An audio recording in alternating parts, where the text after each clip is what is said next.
Welcome to the course on web application attacks. Over the next modules, we will cover the most significant issues relating to common types of web application susceptibility and talk of the ways in which you may defend your applications against attacks. The first module will focus on configuring the computer environment so that it may be used for further presentations and experiments. Let's start with the XAMPP package. Its components include the Apache HTTP server, the PHP interpreter, MySQL database server, a PHP MyAdmin tool for database management, and other tools for developing web applications.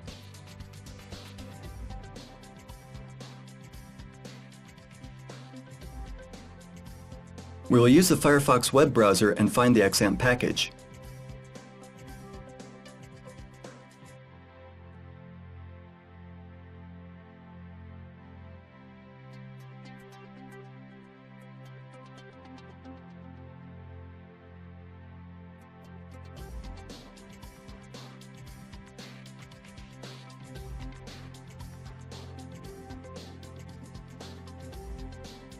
You can see here the XAMPP website.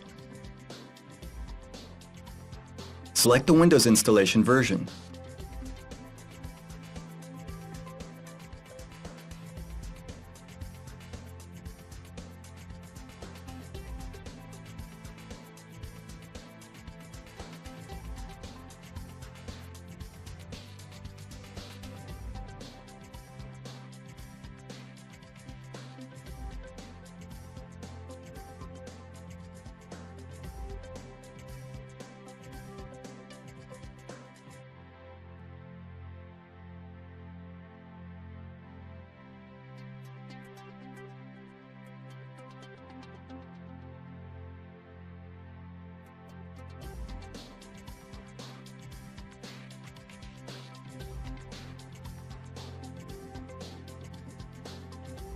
Install the package without changing the default settings.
After the XAMPP installation has successfully completed, the control panel will open.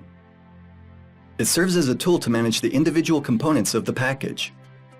We'll pin it to the taskbar to make it easily available for future reference. None of the components are running, so we may safely modify our configuration.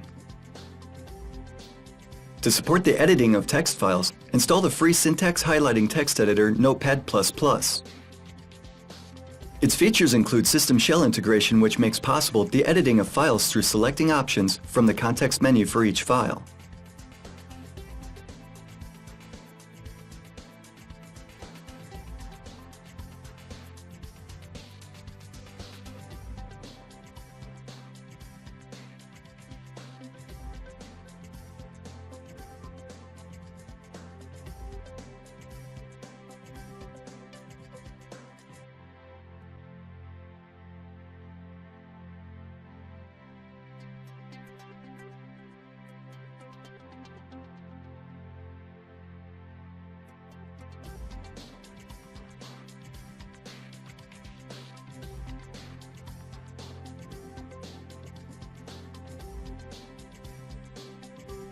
Let's open the directory XAMPP package.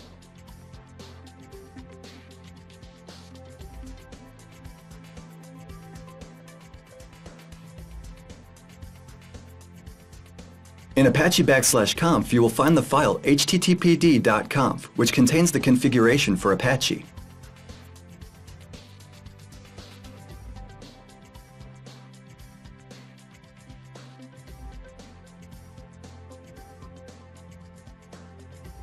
The directory modules has been copied to the desktop from the disk attached to the coursebook. You may also download it here, hackingschool.com/get-WHP. It contains examples of the next modules. We'll also include applications needed to illustrate some of our topics. We want it to be accessible from browsers.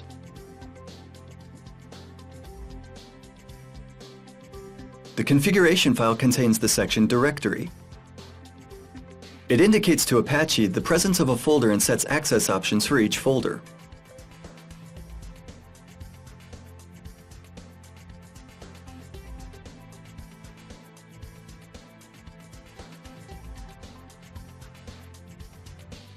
We see here the definition for the htdocs directory that comes with the XAMPP framework. We can copy the definition.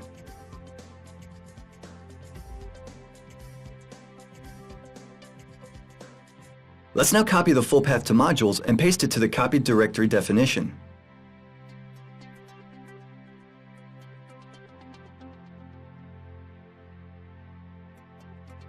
Changing the / convention is also necessary, as the Apache package supports and prefers Linux convention even if it's launched on Windows.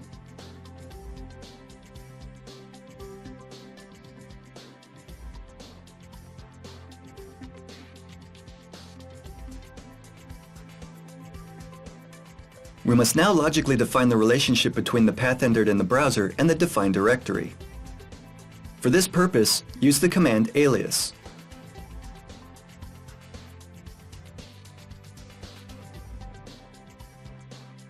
We can see the calling of the command.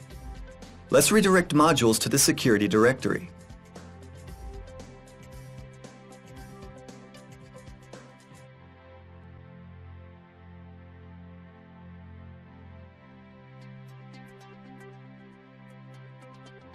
Now, let's launch the Apache server and check its configuration.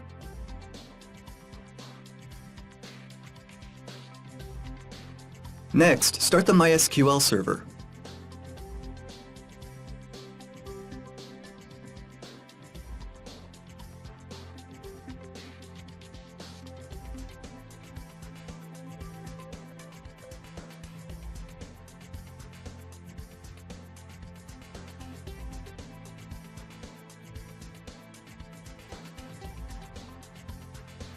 We can see that the security directory may be opened and accessed. The default page for the XAMPP framework is running. Let's now use PHP myadmin.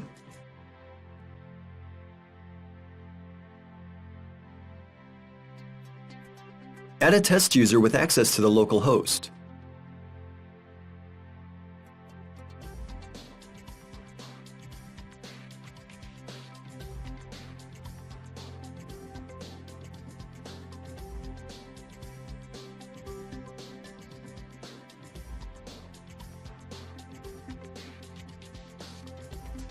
Set the password to test and grant the user access to a database with the same name.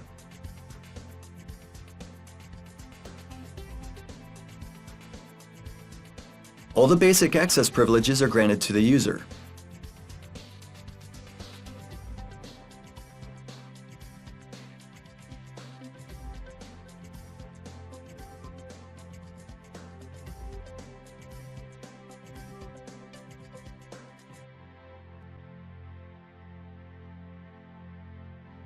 Let's also select the option File. Normally this would not be done. However, for the purpose of one of our demonstrations, this is necessary.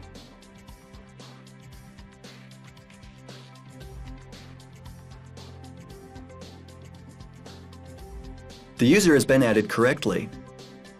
We must now import database dump, which will create tables needed in the next modules and add sample data.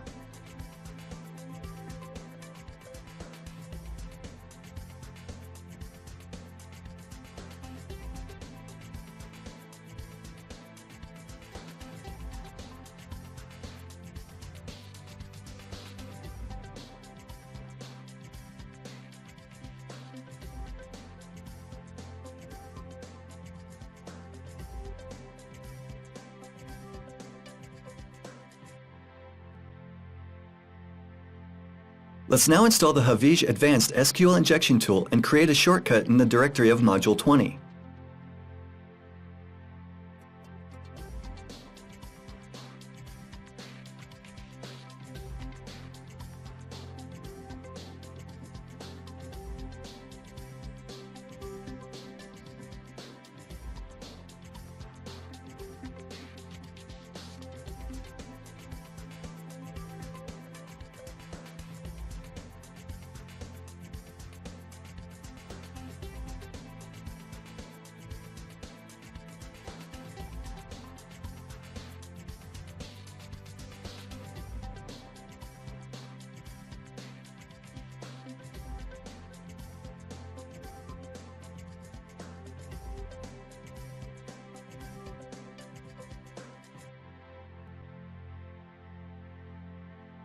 Next, download the RIPS package for testing PHP applications.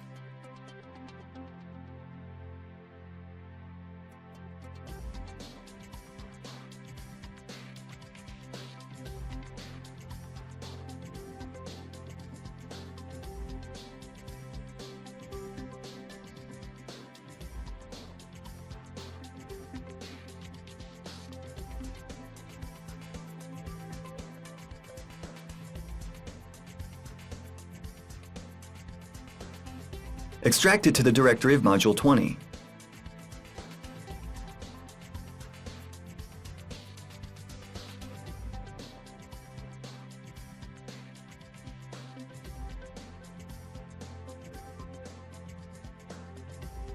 We now need to download John the Ripper, a tool for cracking and generating passwords.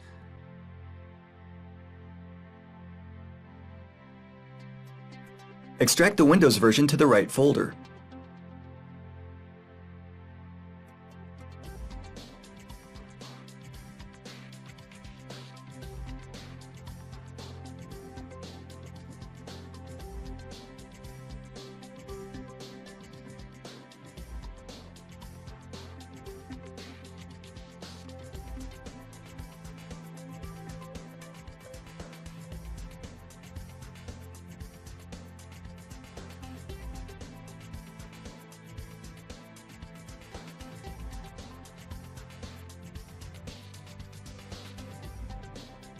Next, we download another universal brute force password testing software, the application Hydra.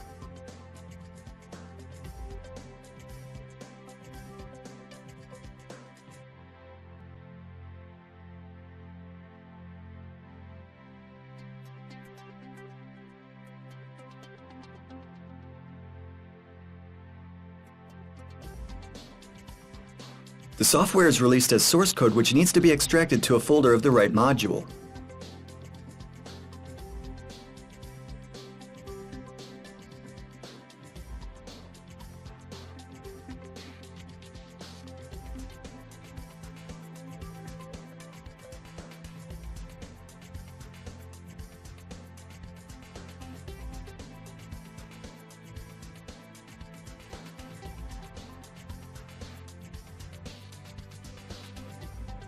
To compile it, we need Cygwin. The package enables compiling and starting of Linux applications under the Windows system.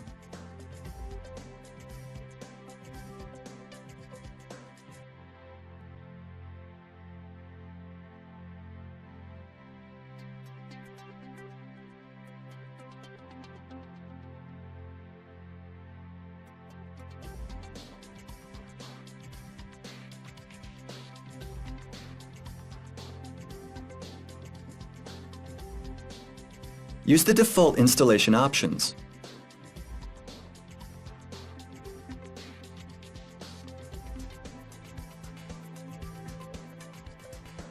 Select one of the servers containing copies of the Cygwin packages. Take time to pick the right server. Not all servers are equally fast, and installation time depends on the server.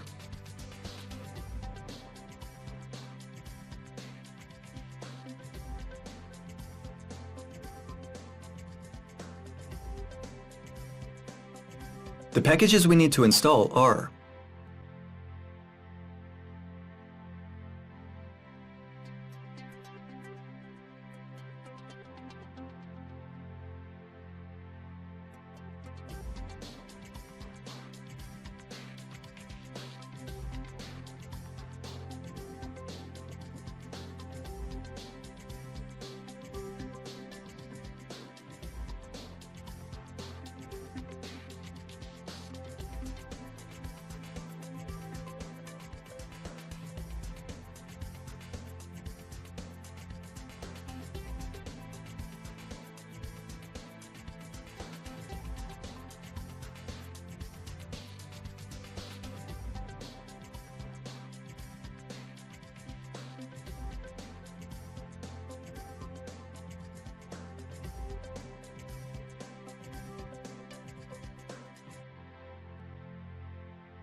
Make sure all of them are selected and click Next.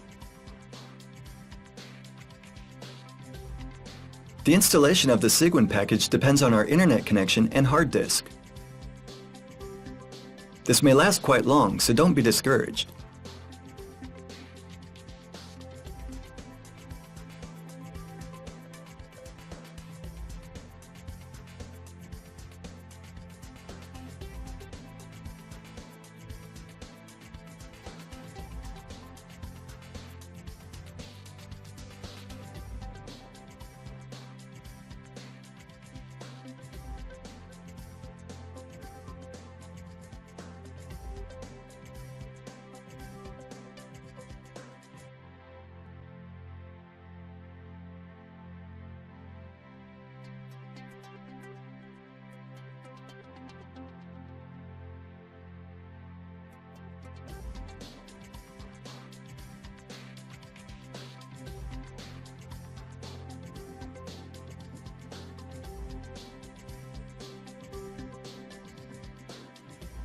The package has been installed. Open Terminal and go to the directory containing the Hydra source code.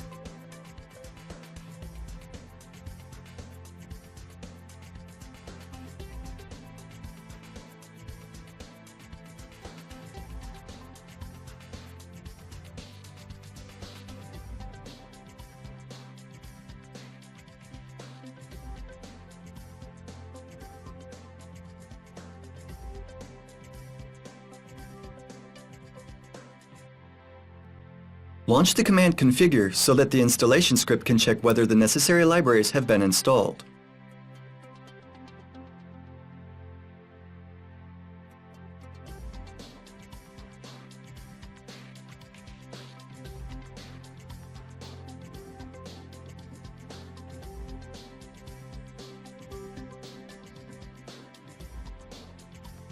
Next, we may launch the command make, which will perform the right compilation.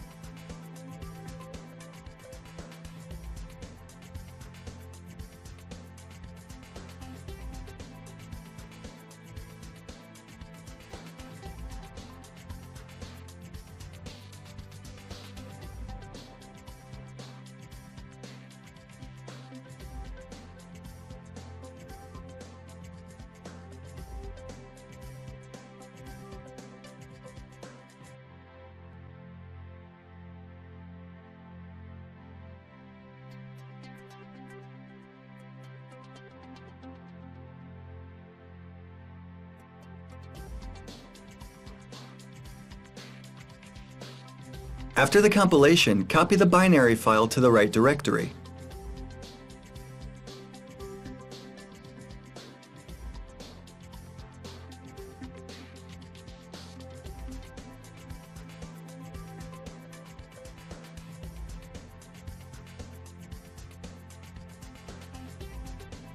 Launch the Windows System terminal and make sure the application is running.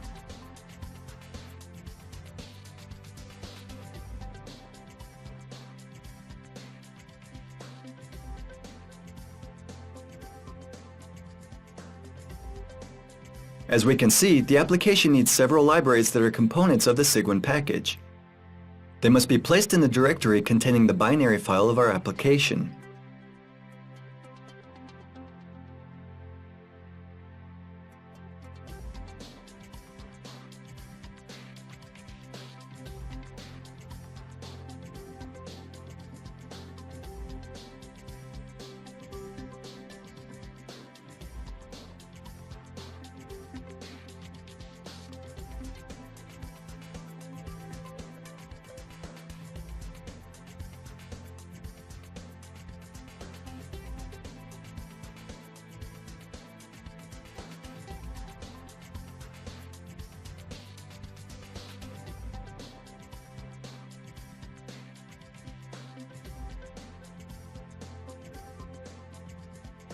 The necessary libraries have been added and the application is running correctly.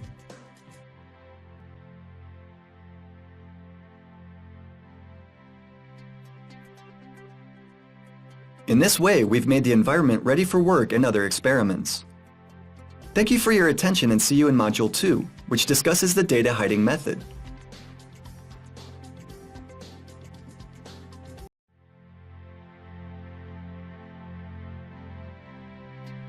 Welcome to Module 2.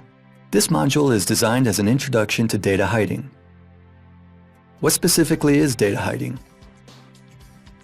The term was coined for placing data in a directory which is apparently inaccessible for the normal user. The data is not protected by any other attack prevention method.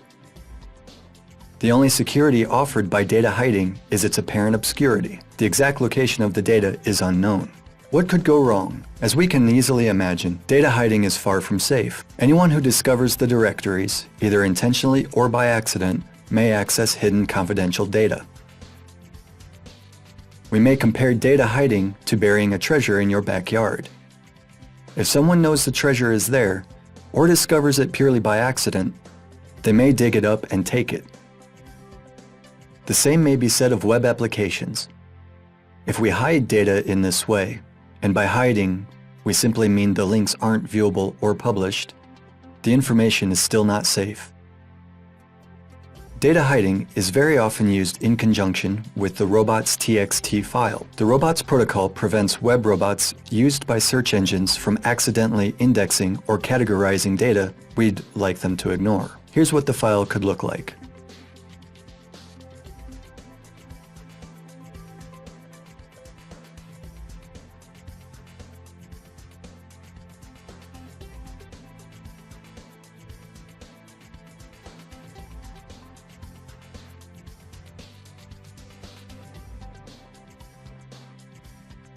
As we can see, the file contains instructions specifying which directories and their contents should be ignored by web crawlers.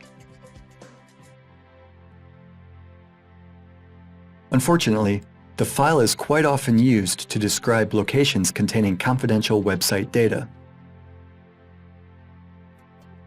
Many website developers believe that storing such data in robots.txt will prevent them from being leaked by accident.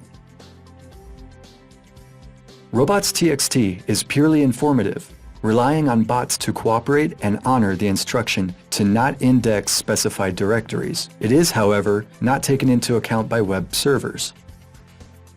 Additionally, as you can see, any user may access the robots file. If we put confidential information, such as data location, in robots.txt, we practically invite an attacker to try and steal them. The example shows two specified paths, which should not be accessed by web robots. The directories admin and data. A lot of potentially interesting data may be stored there. Let's see what's inside.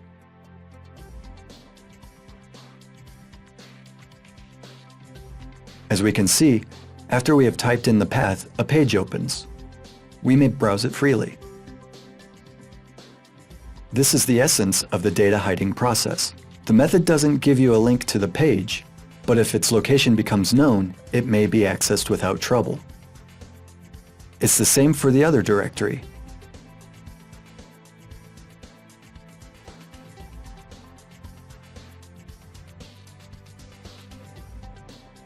After you type in the path, you may access all data, which in theory should remain restricted. Although this scenario may seem a bit abstract, web developers often use it purely because it is convenient for end users. If you follow news from the security branch, you may have heard, even lately, of websites which have protected critical data through the data hiding method. This has led to major leakings. Applicants' resumes being leaked from job search sites is an example of problems connected with data hiding. Another example is the American Express website, which left the access to application developers' administration panel unprotected.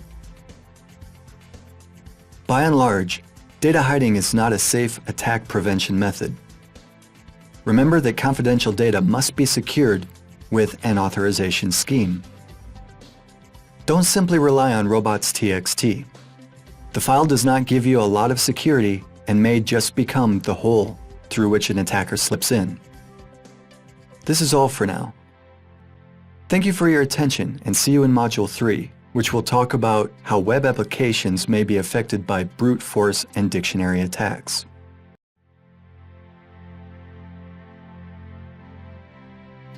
Welcome to Module 3. This module focuses on brute force and dictionary attacks.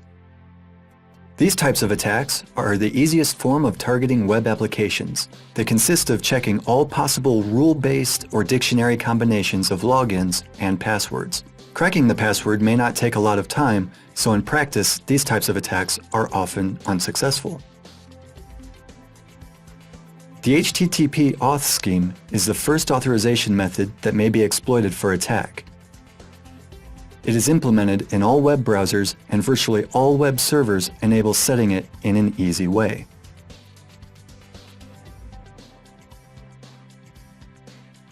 Here, we'll talk of HTTP auth implemented in the Apache web server.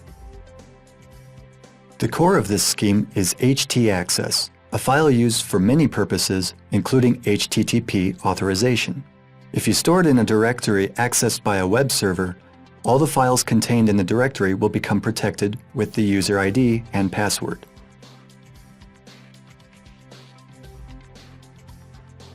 You may specify the message which will be seen by users and indicate the file containing passwords used for authorization. Let's now try to create such a file. In Apache, the command htpasswd is used for this purpose.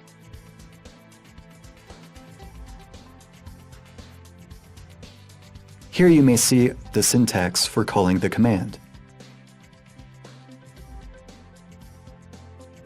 To create a file containing passwords, you must first enter the name of the target file. It's good to mention that files with the extension htpasswd and htaccess are protected by the web server by default and may not be accessed by users. Regardless of this, it's better to put files outside the document tree of the web server.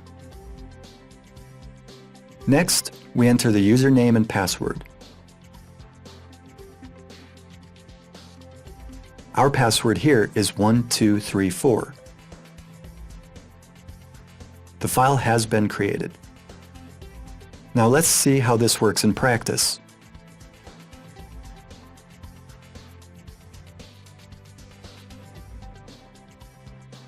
We'll use the Live HTTP Headers add-on. The extension allows us to view the live communication between browser and server.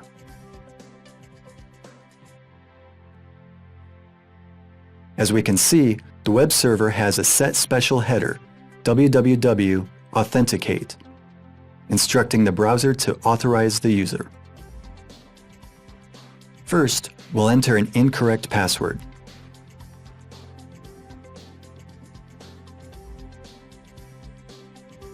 As we can see, the browser encodes the login and password with a base 64 scheme, and a special HTTP header is set. The server decodes the string and compares it against data stored in htaccess. Let's now submit the correct login and password.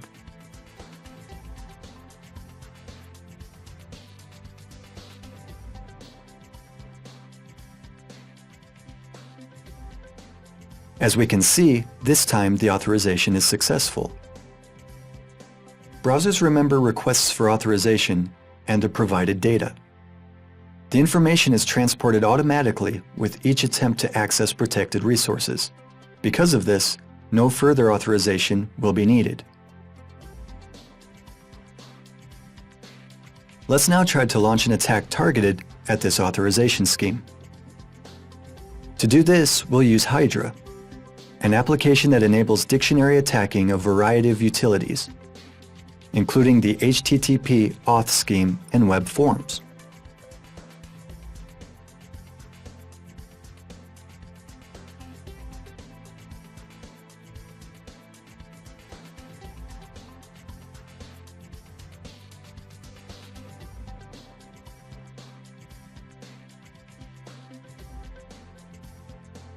We can see here the description of parameters of calling Hydra. For the parameter L, let's submit the file containing a list of usernames.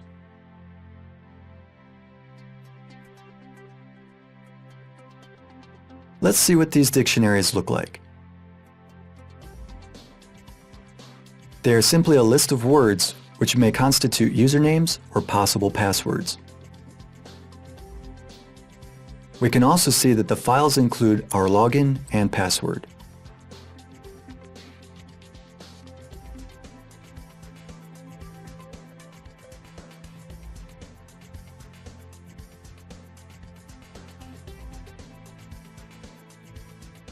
Next, we submit the file containing the passwords dictionary. We also need to submit the address of the web server which will be analyzed and the name of the attack.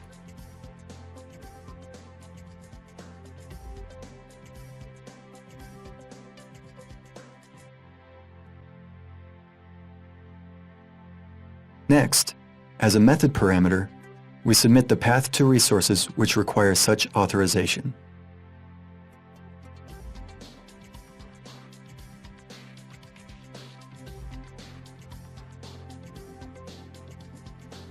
Let's now try to start the command.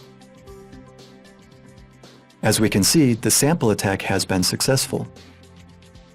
One service has been targeted, 21 login and password combinations, and also our access information have been found.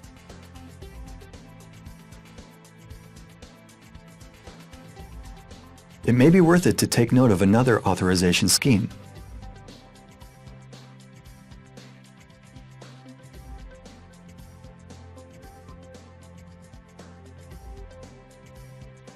It's a simple login form created in the PHP language. It is displayed by default. If a user submits the form to script, the provided data are compared against the data held by the corresponding variables.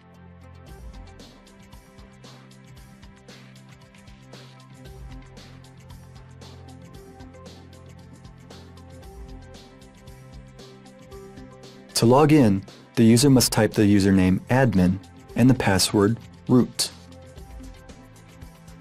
Let's now see in practice how the scheme is working.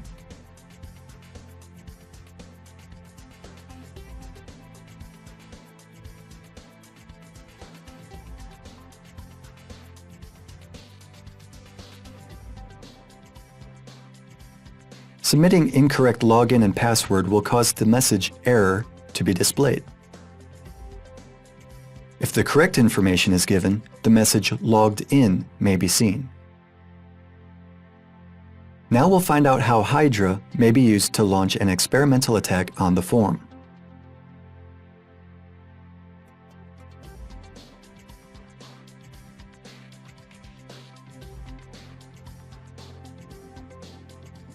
indicate dictionaries which will be analyzed by the application. The dictionaries include the correct login and password to our script, so the attempt should be successful.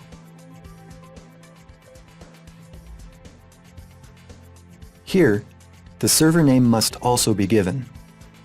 This method is called HTTP post form, as the form is passed via the post method.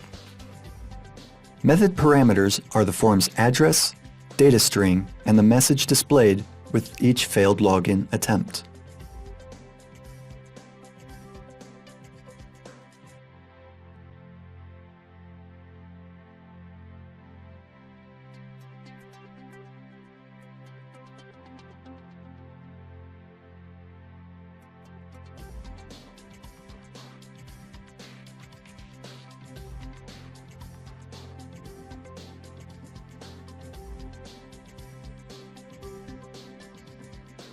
Provide the string representing the encoded form after the colon.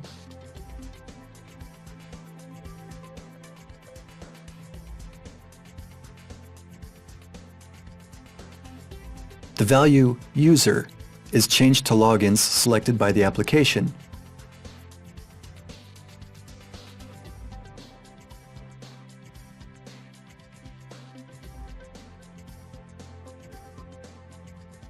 While pass is similarly changed to checked passwords.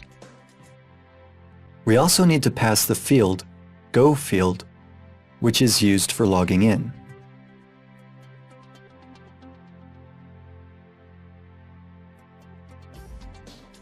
Enter the message displayed with the failed login attempt after the second colon.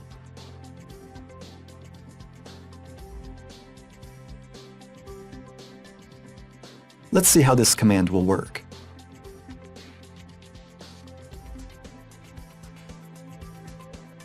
As we can see, the attack has been successful. The login and password combination has been found. The demonstrated examples used ready-made dictionaries. Let's think what could be done if we didn't have access to such lists, or if for some reason they remain ineffective. The solution is John the Ripper, a password cracker which also enables the generating of password strings for brute force types of attacks.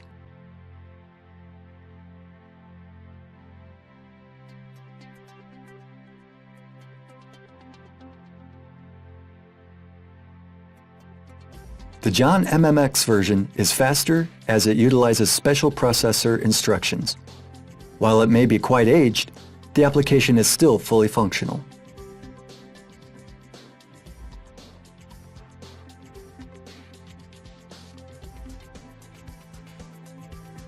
As we can see, the command may be executed in different modes. We are interested in the incremental mode, which generates character and digit strings. This may prove useful in brute force types of attacks. The incremental mode assumes the parameter mode, which defines character sets used to generate new passwords. Let's start with the standard set digits.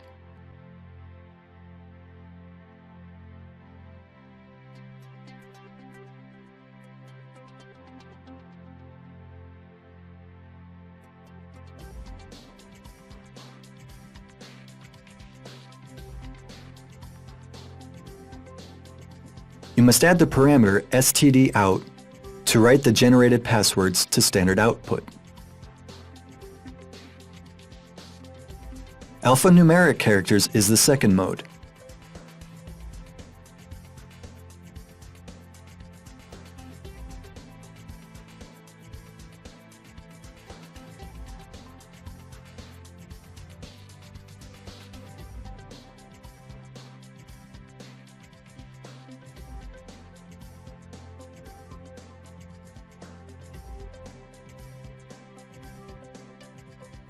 Another is all, a mode for generating passwords from all characters.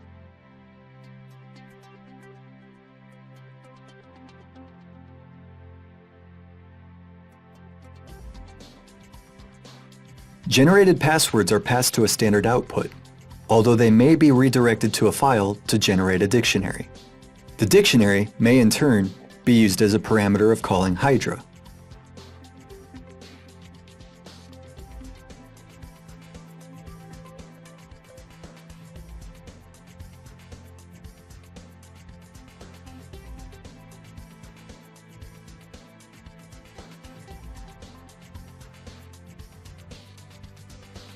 As we can see, the file has been created.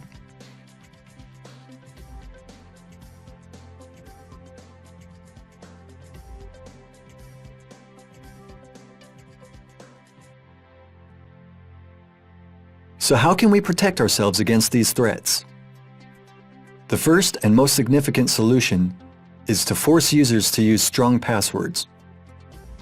The stronger the password, the more time a brute force attacker will need to check all possible combinations of characters. Passwords should not use words listed in popular dictionaries. It may often be worthwhile to introduce a scheme for blocking a user session after a limit of failed login attempts is reached. We must remember, however, not to provoke an account lockout, a situation which occurs when users are locked out of their accounts. We'll talk more about this in the next module. That's all for now. Thanks for your attention, and see you in the next module.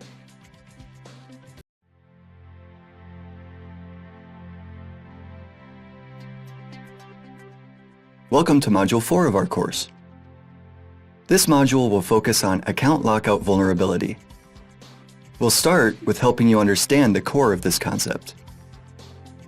We may talk of an account lockout vulnerability if an authorizing script which monitors the number of login attempts is set to lock user accounts after a limit of failed logins has been reached.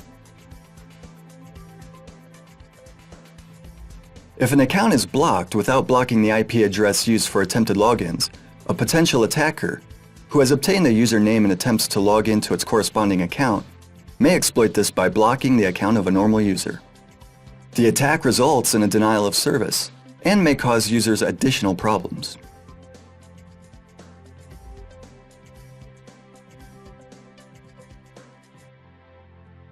This authorization mechanism is frequently implemented in online banking. If a user submits a valid username but enters an invalid password for 3 consecutive attempts, the account is locked. To unblock it, the user has to contact a branch or call a helpline. The procedure could be helpful in preventing attacks, as the potential attacker has only 3 guesses at the correct password for the targeted username. On the other hand, anyone who has acquired our username may use it to successfully deny us of our own bank accounts. Take a look at the example of how this mechanism works.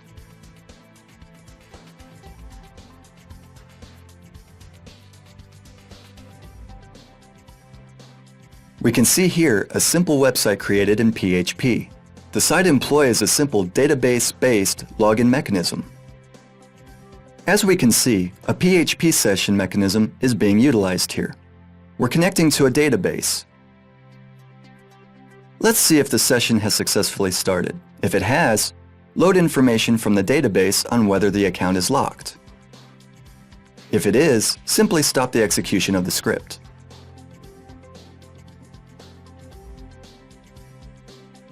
Here's the part responsible for logging users out. It deletes the session variable which identifies users. If the session is correct, a displayed message notifies users that they are logged in and may log out.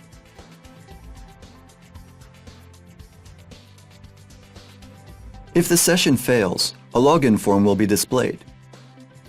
After sending the form, we may load data on the user who is matched to the given login.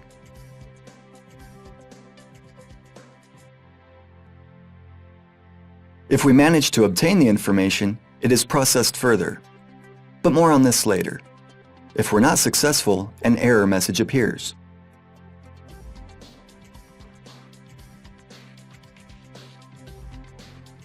Now back to finding a user who holds the specified login. If the account is locked, we disable the login option and display a message stating the account is blocked. If the data is valid, declare a PHP session and display the link in the main page. If the provided password doesn't correspond with the password stored in the database, we first display an error message and then check the number of login attempts. First, the field will hold 0. The value will increase with each failed login attempt. If it becomes equal or greater than 2, this means that at least 3 failed attempts have been made. We display an appropriate message and block the account in the database, denying the user access to the account. If the limit of login attempts has not been reached, simply increase the count in the database.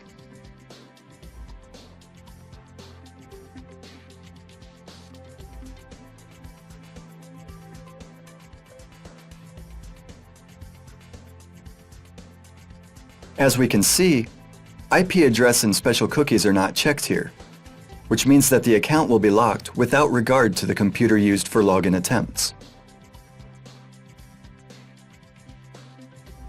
Let's see now how the service works in practice.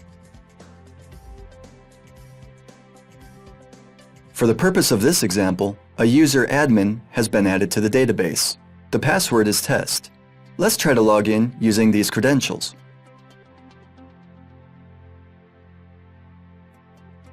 We've logged in successfully. We may now return to the main page and log out. As you can see, the mechanism is working correctly. Log in again.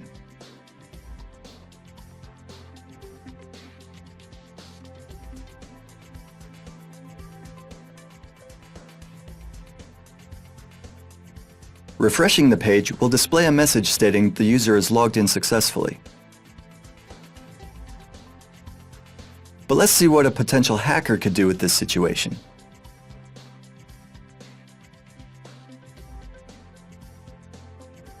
Switch to the private browsing mode. New cookies will be collected, and so a new PHP session will start. The user is not logged in for this session.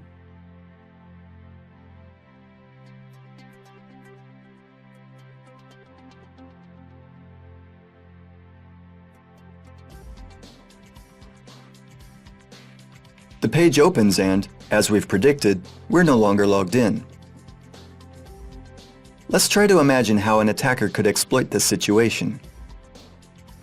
The attacker knows the admin account has been created in this service, either because he made a correct guess or because he acquires this information in some manner.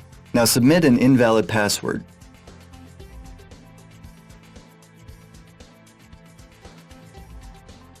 The message displayed, unsurprisingly, states that the password is incorrect. Let's do this again.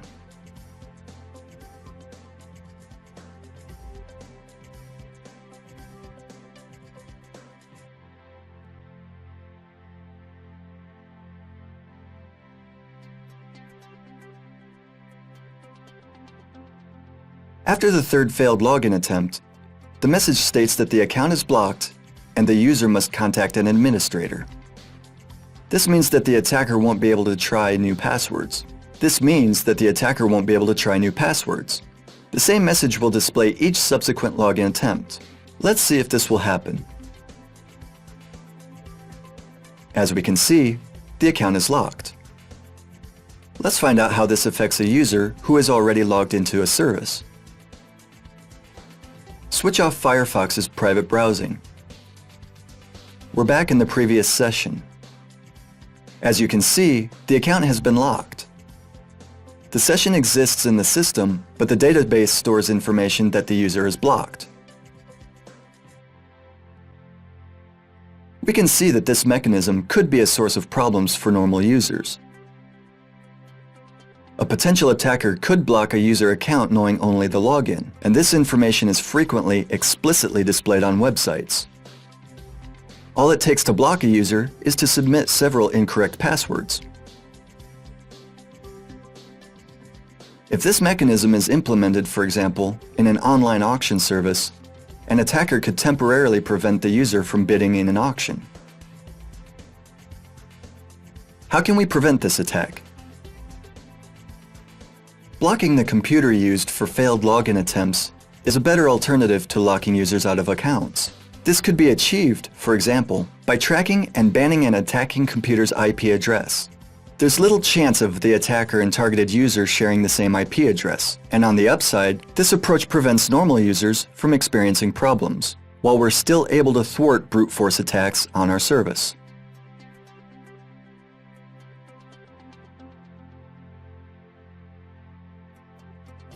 That's all in Module 4. Thanks for your attention. The next module will focus on web parameter tampering. See you there.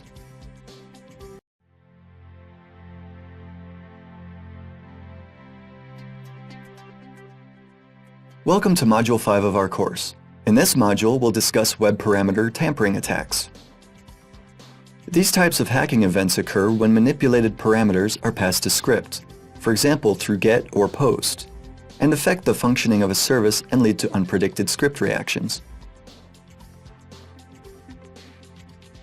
Critical information is commonly referred through hidden form fields.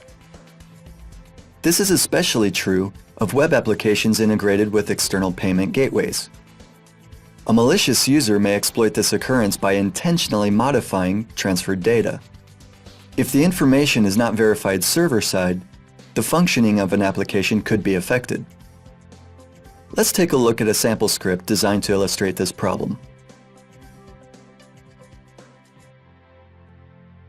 You can see here a page confirming the purchase of item number 1234.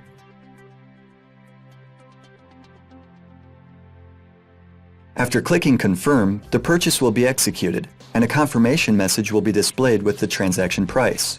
Let's now see the HTML source code used here.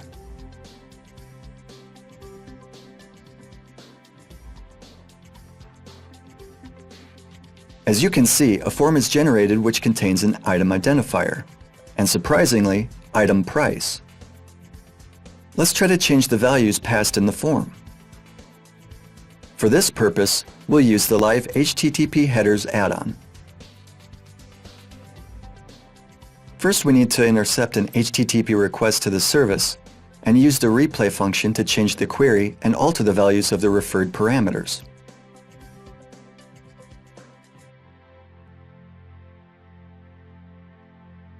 You can see here the content of the form referred by POST along with the price field. Let's try to change the value.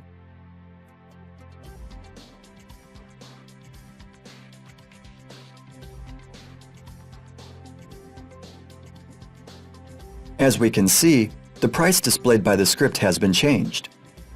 If this information was not only displayed, but also used for other purposes, for example, transferred to a payment gateway or used to charge an account, a user could try to deceive the application and modify the amount paid. Remember that critical information shouldn't be made available to users. It has to be stored server-side. All information referred to users may be tampered with and modified by them. This is why it cannot be relied upon. Unfortunately, many websites still use hidden form fields to refer data to payment gateways. After a transaction is completed, they don't check if the actual transaction price equals the expected sum. If critical transaction data is passed client-side, its integrity should be verified by hash functions or other cryptographic mechanisms.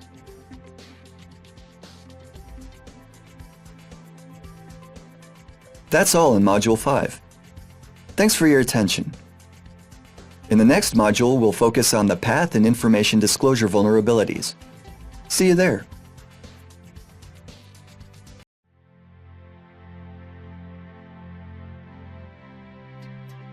Welcome to Module 6.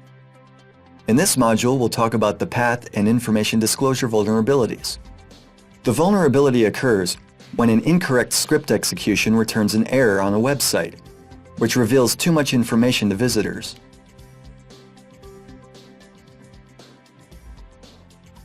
While this feature is helpful in developing an application or searching websites for errors, it may at times lead to an information disclosure that enables a hacker to see the full service structure and search it for potential weaknesses.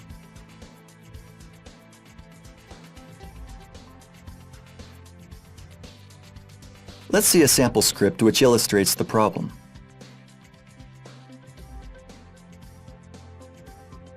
This simple script first connects to the database we've earlier created for this presentation, and then includes a second file, main.php.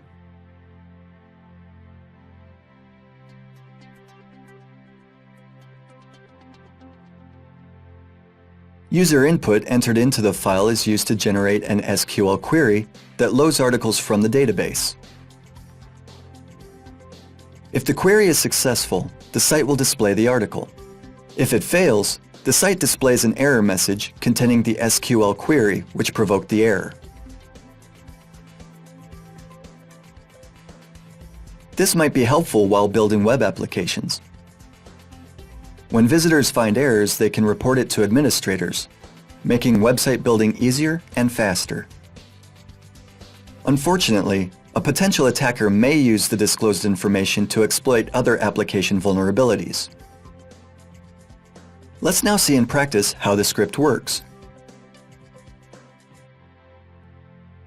The database identifier 1 holds an empty article, so entering this path won't cause errors. What will happen, though, if we pass an invalid identifier, which will cause the SQL query to be syntactically and grammatically ill-formed? As we can see, the generated query is incorrect. 1a is not a numerical value and should be placed in quotes. If this error occurs, the content of the query is displayed. This dangerous revelation allows an attacker to realize that the service may be exploited through the SQL injection vulnerability, a type of vulnerability which will be discussed later. Moreover, the names of the fields and tables used in the database are also revealed to the hacker, which makes the potential attack even easier. Let's go back to our script for a moment. As you can see, we don't check if the ID parameter has been given at all. What could happen if this is not specified?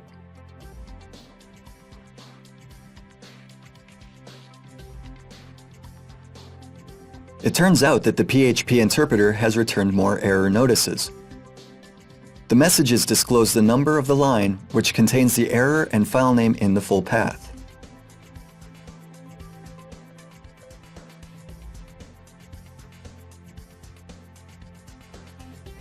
If the file name is hidden through, for example, mod rewrite, the message will display the original name of a PHP file.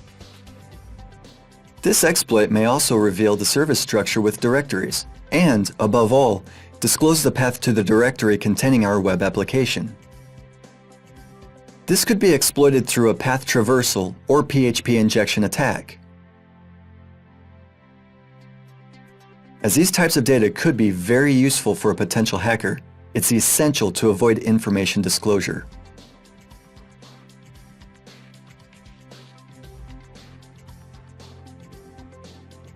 Notice that the connection to the database is executed in index.php, while main.php assumes that the connection has already been set. What happens if the main.php file is launched in isolation? Both main.php and index.php are stored in the same directory, which is accessible by the user.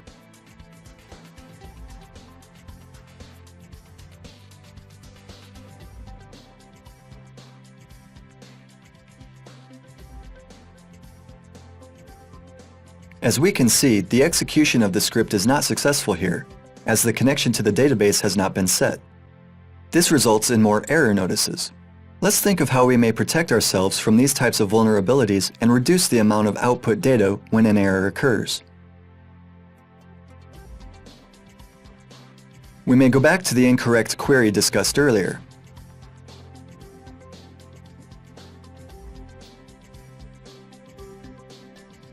In that case, we could simply disable displaying SQL queries. While displaying them is a helpful feature for developers, the information should not be disclosed to all visitors. It's better to log the information into a file or only display the query after checking whether the current user has administrator or developer privileges.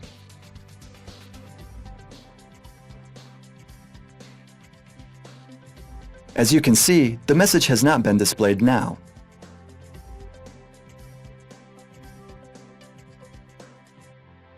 Unfortunately, this does not solve the problem with returning error messages where no parameters are passed at all. It may be worthwhile to prepare yourself for all possible error scenarios. Errors may occur as a result of a user or service mistake. They may also happen as a result of a potential attacker testing the application for vulnerabilities.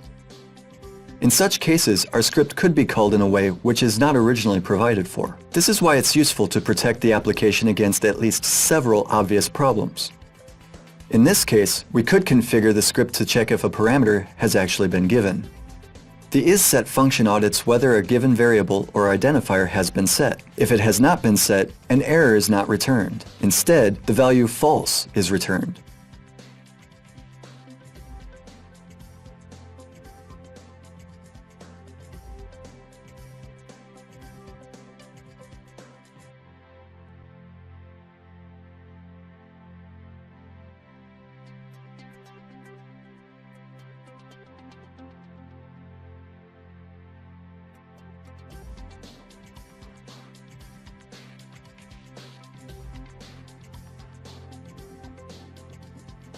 As we can see, the error message has not been displayed. Let's now look into another scenario, launching main PHP in isolation. To demonstrate the process, we first need to get rid of the protection mechanism we've just implemented.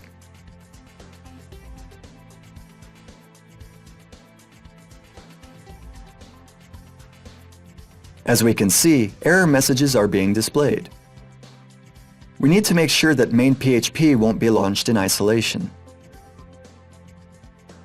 Here, you may enter a constant that signifies that the code needed for the script to run has been launched. For example, set the constant header run, which signifies that the code from index.php has been executed and may be utilized.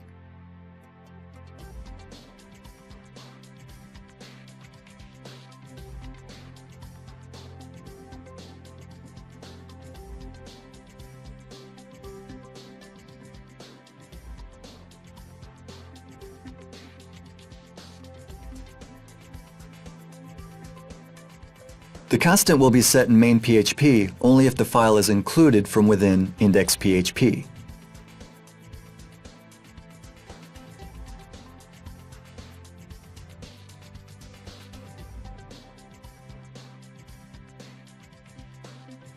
Let's see if this produces a change.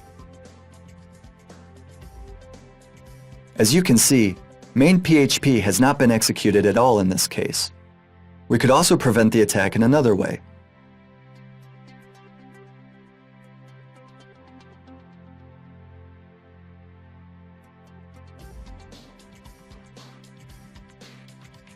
If the constant is not defined, the execution of script is blocked. If scripts are stored in another directory, you may try to use htaccess to quickly deny users access to these files.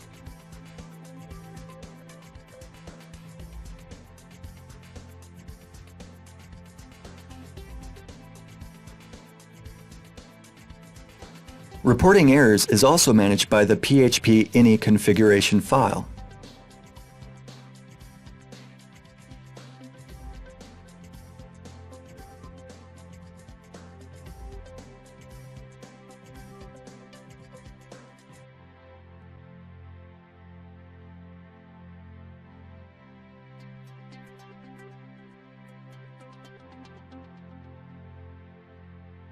This is achieved through two variables, error reporting and display errors.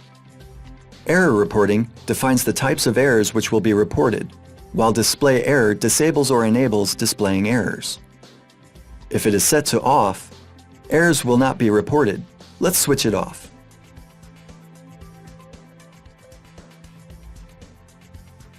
The Apache server needs to be restarted for the changes to take effect.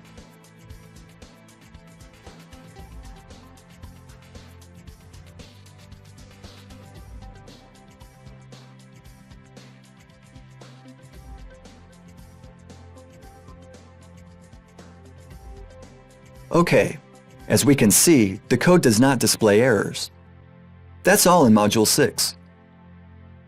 Thanks for your attention and see you in Module 7, which will focus on forced browsing. See you there.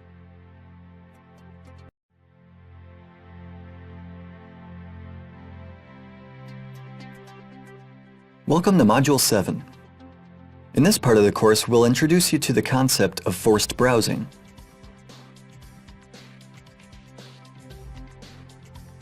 Forced browsing is not technically a vulnerability nor an attack. The term is simply descriptive of a situation where a user doesn't browse through web application resources by clicking URLs, but accesses content by manual identification of resources and may gain access to restricted parts of a service. Imagine a company that sends client emails linking to a page containing sensitive data like the client's personal information, account balance, and so on.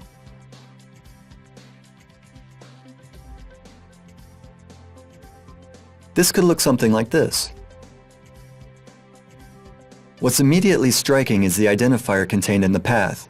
It's a numerical value and could easily be substituted for another parameter.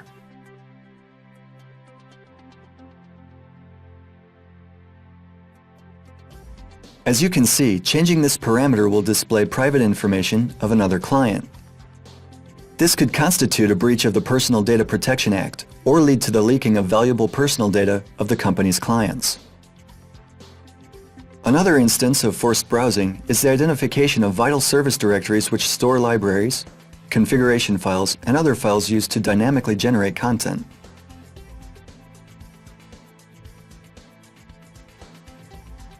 These files should be restricted from final users, as accessing them could lead to errors that result in leaking sensitive data or the script acting autonomously in ways that were not provided for by the application developer.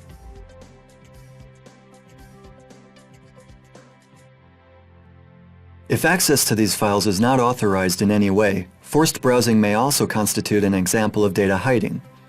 Web developers want to restrict users from accessing files, but don't use any other methods of preventing this. In the case of web applications, developers often use common directory names to store service files. An example of such a directory is lib, which could contain library classes or full libraries used by a web application.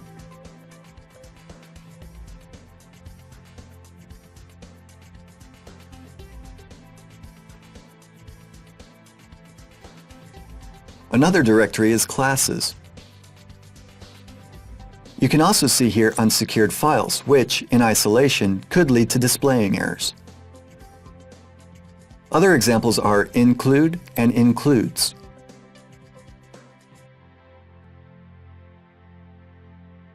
The include directory doesn't exist in the service, but you can access the includes directory, which often contains configuration files. If the data is stored in a file whose extension is not linked to any interpreter, or the data is contained in INI or XML files, a user may be able to see the contents of the file and, for example, discover database credentials. Since the consequences of forced browsing could be very serious, you need to remember that while building a web application, you should never simply assume a visitor won't be able to access certain parts of the service. All directories have to be secured, and directories containing data which is only used server-side should be located outside the web server or blocked in an htaccess file.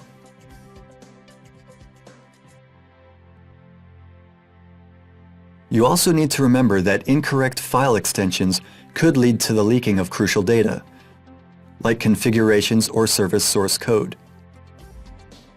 Finally, while displaying data to restricted groups of users, don't solely rely on line-generated identification numbers. It might be a better idea to use hash functions to generate less predictable identifiers. Better yet, be sure to implement cutting-edge authorization mechanisms in your application. That's all in Module 7. Thanks for your attention and see you in the next module, which will focus on path traversal attacks.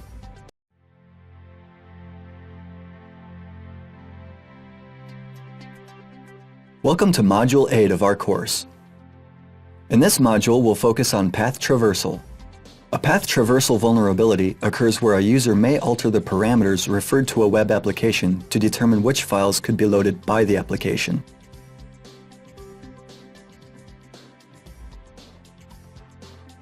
Let's take a look at a sample source code illustrating the vulnerability.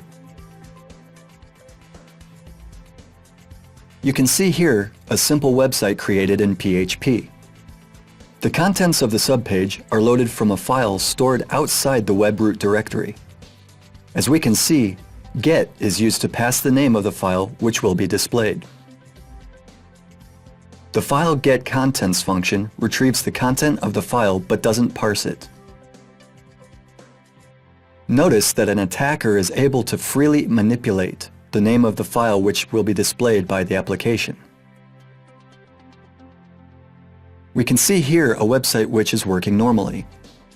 The address bar contains the variable site, which is used to specify a loaded file. Let's see what will happen if we submit the index.php file as a parameter.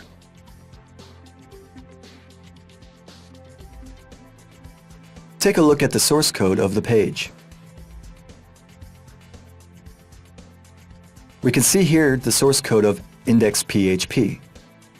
This is extremely dangerous, since an intruder may use the information to find other code vulnerabilities, or display configuration files that contain critical data like passwords to databases, mail servers, or FTP. Let's try to think of other ways in which an attacker could exploit this vulnerability.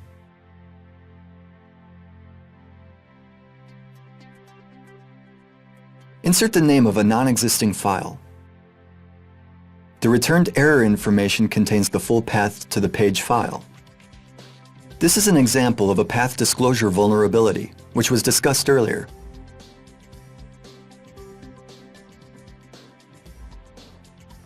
We also know that the web server of the site is Apache in the XAMPP framework.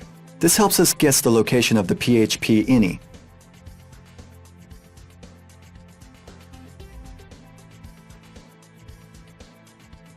The string / passed at the beginning to the file get contents function in theory restricts the access to the current directory. In practice, by using standard special directories .. you may be able to navigate to parent directories. In this case, we'll climb 5 directories up. As you can see, the contents of PHP ini have been displayed. Using this method, you can access virtually all files stored in the web server, provided that their location is known and they may be accessed by a PHP interpreter. This is an extremely serious attack, which could lead to the disclosure and leaking of critical information concerning the server or the web application itself. Let's see how we can protect ourselves. Whitelisting consists of creating a list of files which can be accessed by a script and comparing the files selected by a user against the list.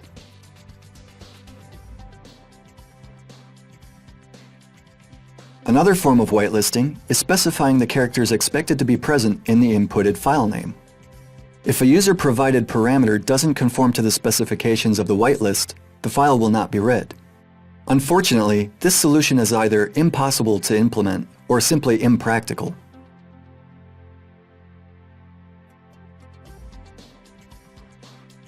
As you can see, in this case, an attacker even has control over the file extension. Let's try to predefine the extension.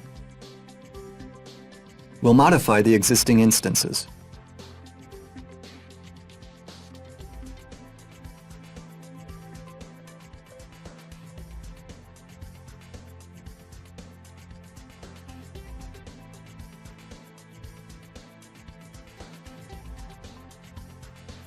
After a restart, we can see that the extension has been added permanently to the end of the string passed to the file get contents function and may not be manipulated by potential attackers.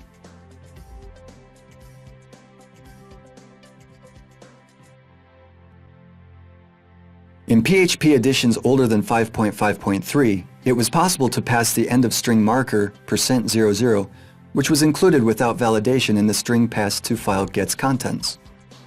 This enabled an attacker to delete the added extension.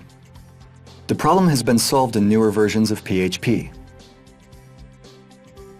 In a word, it's important to employ protection mechanisms to prevent hackers from reading restricted directories, even if we assume that the files with allowed extensions won't contain critical data.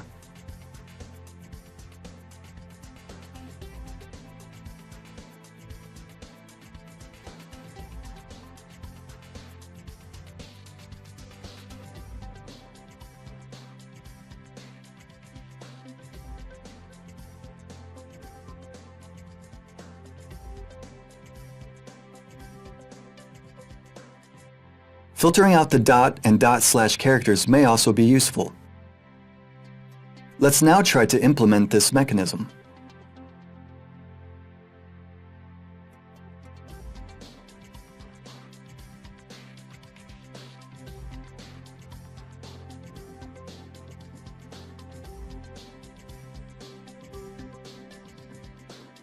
The function will delete the dot and / characters.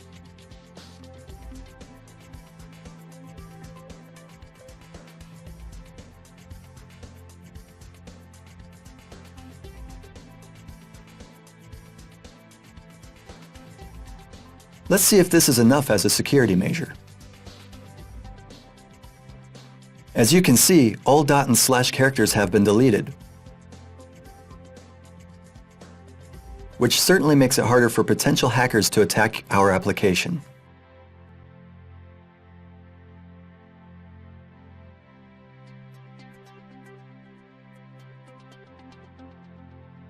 Remember that there's always a risk present if users are able to modify application parameters to change the name of the processed file. That's why all input parameters must be treated with extra caution and be properly filtered. That's all for Module 8. Thanks for your attention, and see you in the next part of the course.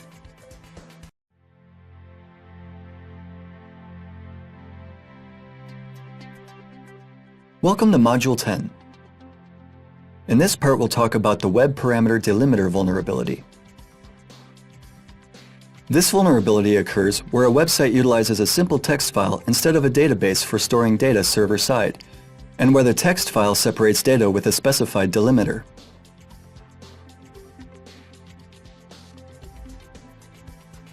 If the user-provided data logged to the file is not properly filtered, an attacker may be able to tamper with the structure of the database and, as a result, change the interpretation of the stored data.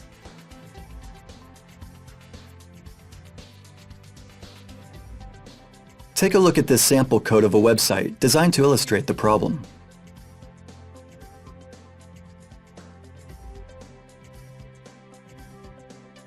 You can see here an example of a database file. The first field in the database represents username.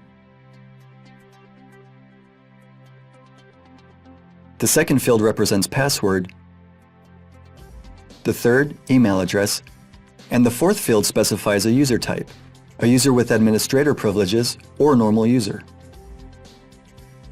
Now let's take a look at a file used for registration in the service. As we can see, a simple form is displayed for user-provided data. Next, a file is opened and the input is written to it.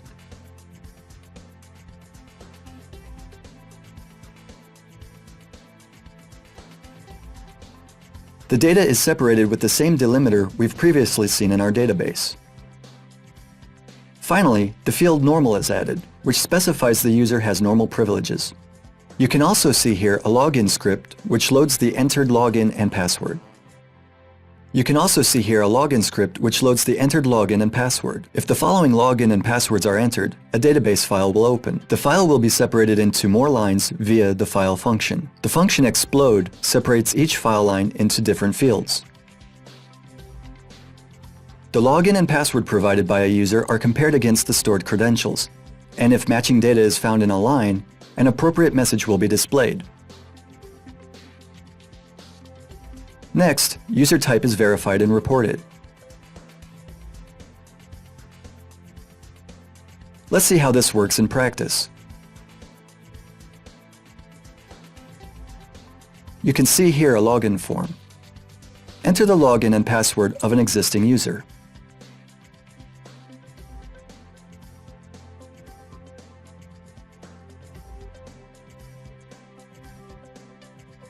As we can see, the user administrator is logged in and recognized as a user with administrator rights. Let's try to register a new user.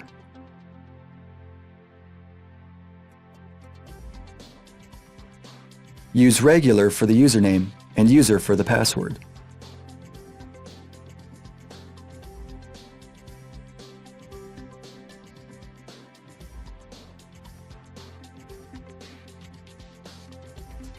The registration has been completed successfully. Let's take a look at our database now. As we can see here, the information we entered into the browser has been added to the database. Let's try to log in now.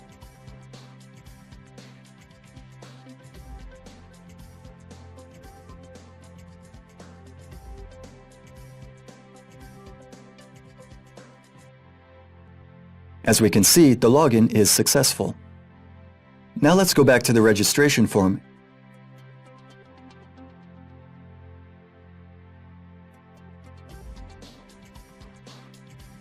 and try to make use of our knowledge about the used delimiter and the database structure. Register the user hacker with the password hack.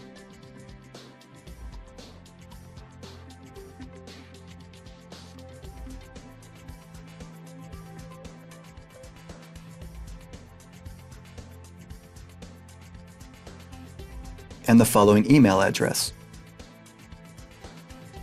Add the delimiter character and type in next to it the marker which specifies administrator account.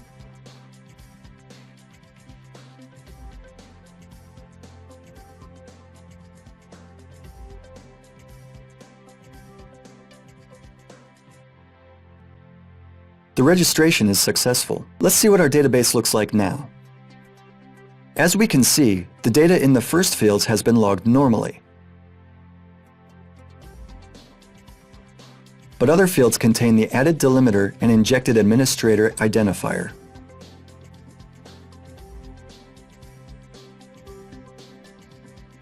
As we see that index.php only loads the first 4 fields, this probably means that the record will represent a user with administrator privileges. Let's try to see if this is true.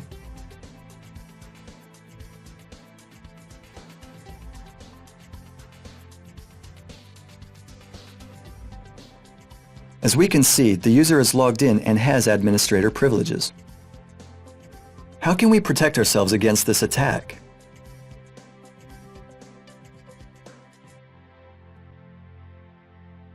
The core of the problem lies in the fact that input may contain an injected delimiter, which is used in our database. This could be solved by adding the strreplace function, which serves to delete all delimiters from user input.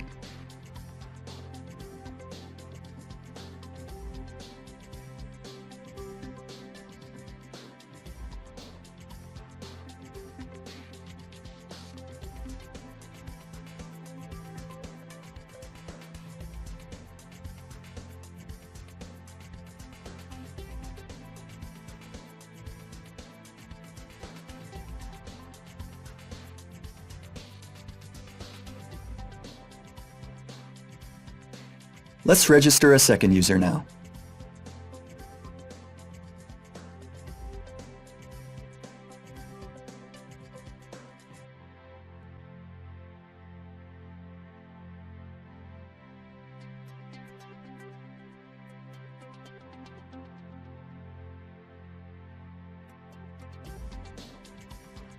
Use the prepared string.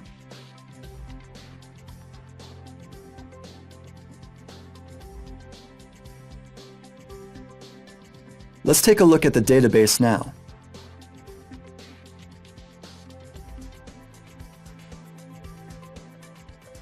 As we can see, the delimiter has been cut out and the structure of the database has not changed.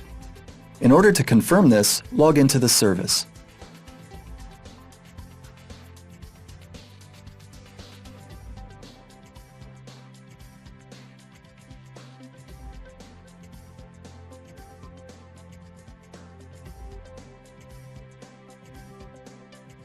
As we can see, the attack has failed this time.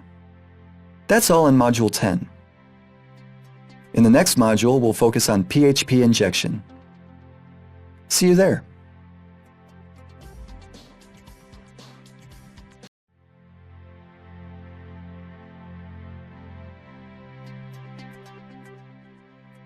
Welcome to Module 11. In this module, we'll focus on the PHP injection vulnerability. This vulnerability occurs where a user has the opportunity to execute a malicious PHP code by modifying the parameters passed to a web application. This situation could take place if input parameters are passed into the PHP functions that allow the direct or indirect PHP code execution. The first function group are the include family functions, include, require, and require once, which serve to include and parse files containing PHP code. The second function of this type is eval, which parses and executes provided strings. The third function is preg_replace, used to verify regular expressions. The parameter e could be passed to this function, allowing for the execution of PHP code passed in a part of a regular expression. As the two latter functions are rarely utilized in standard web applications, we'll focus on the first function. This sample source code will help you understand the concept.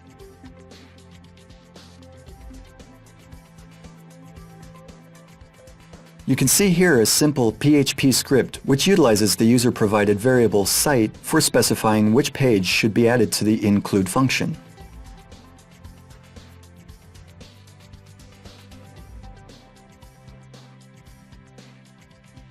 The content of the website is provided depending on a specified file. As we can see, user-provided parameters are not filtered in any manner. A user has virtually full control over the file name. Let's see how this works in practice.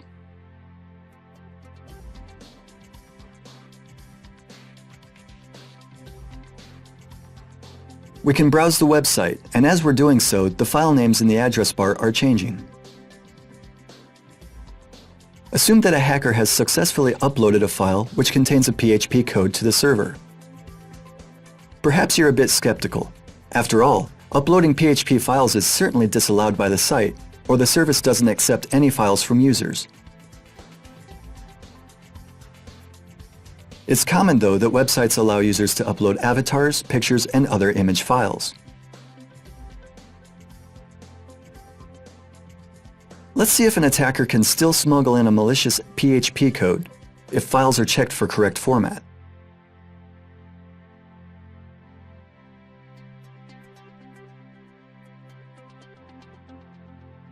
You can see here a specially crafted image that looks like a normal JPEG file. Its content is displayed. All image functions will interpret it as a correct image file. But let's take a look at what's hidden inside.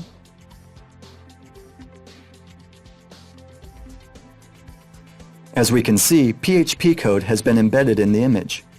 Let's try to pass it in the address bar.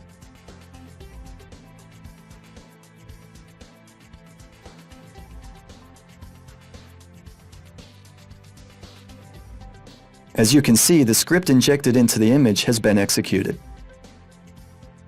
But even if an application has disabled uploading images, a hacker could still use other vulnerabilities to launch a PHP injection attack. File operations in PHP, like including, allow not only direct file references, but also enable protocols such as FTP, HTTP, and special data protocol.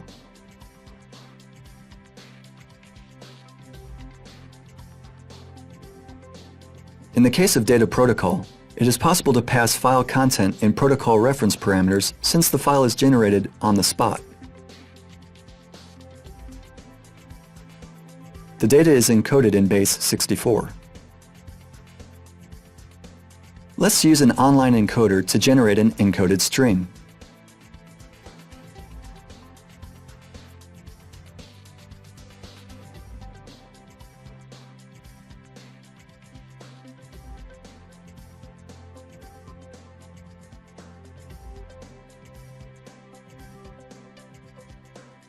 Try to encode the following string, converting it into a base 64 string. Use special data stream syntax and paste the encoded PHP code.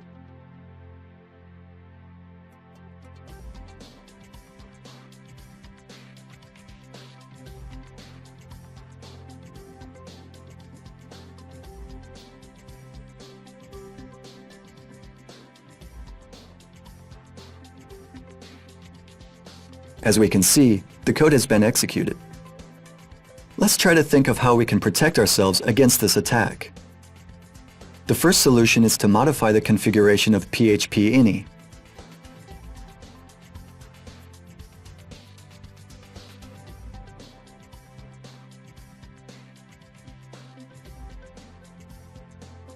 The Allow URL Include option might be used to enable or disable the inclusion of special files which are accessed through the protocols we've mentioned. After disabling the function, you need to restart the server for changes to take effect.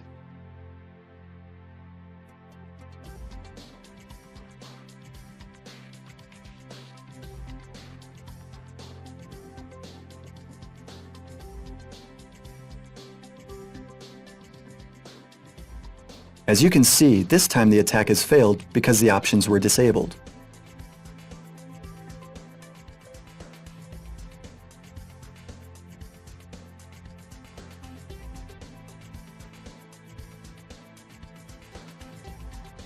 Attacks which utilize images are, however, still feasible.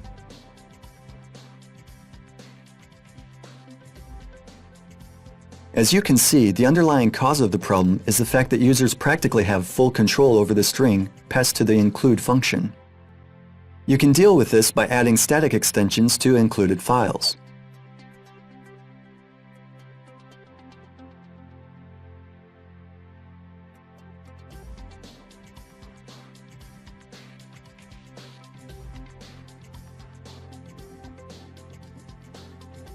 By doing this, we can prevent an attacker from manipulating the extension.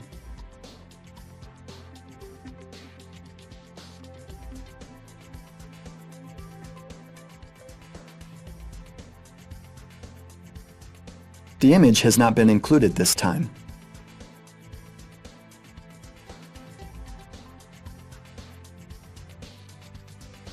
Controlling extensions in this way is enough for PHP 5.3 and newer editions, but older PHP versions allowed the usage of special character %00. The null byte, or end of string marker, was placed in the target string passed to system functions, causing the extension included by a web developer to be dropped. Since this vulnerability was often exploited for attacks, while the need to include the %00 marker in user-provided parameters was rare, the character has been disabled.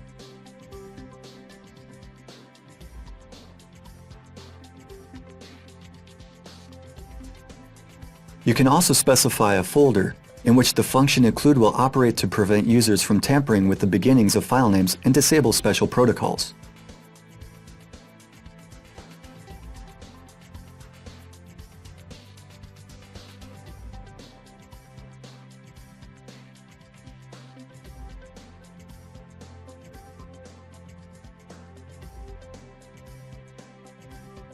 The next step is to use the preg replace function to remove the dot and slash characters, which makes it impossible for a potential attacker to control the inclusion path. Creating a list of files which can be included and blocking all other references seems like the best solution. If you can't implement this method, try to deter a potential attacker by filtering input.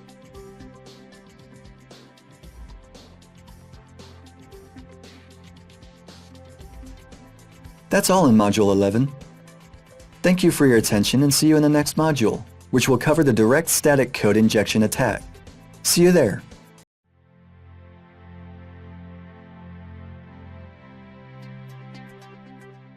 Welcome to Module 12. In this module, we'll discuss direct static code injection attacks.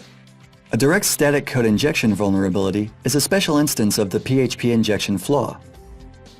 It occurs when users are able to affect the data passed to a file stored server-side, where the file is further processed by a PHP interpreter.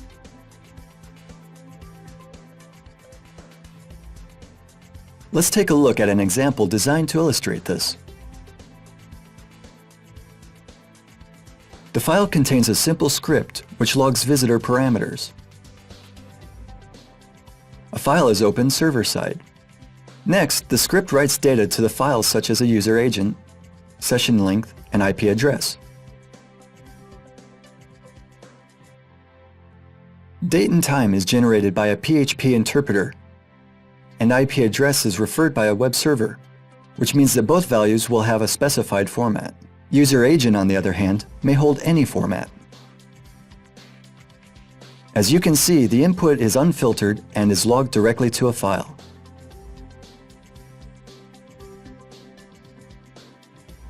Let's now take a look at a file used for browsing the logs. Our database file, which holds visitor records, is added to log_view.php. The include function parses the file and executes the embedded PHP code. You can see here sample database entries. Let's see now how the script works in practice.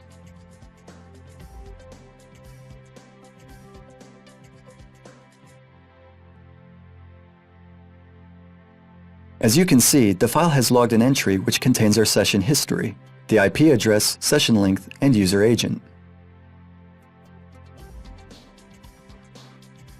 Let's now use the Live HTTP Headers add-on, which enables you to modify HTTP requests and also makes it possible to alter the user agent string. First, open the page again so that Live HTTP Headers may capture the request.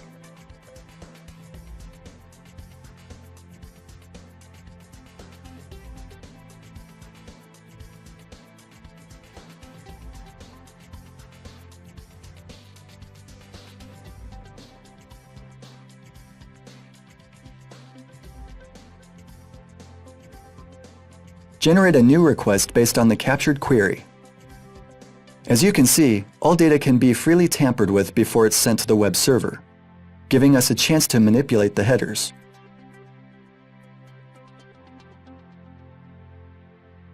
Let's try to put the following record into our database.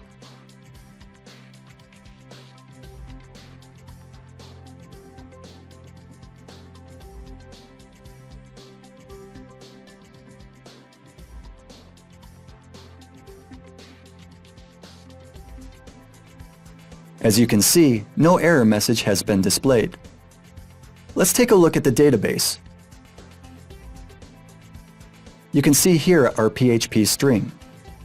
Let's find out how the file will affect the behavior of the log_view.php script.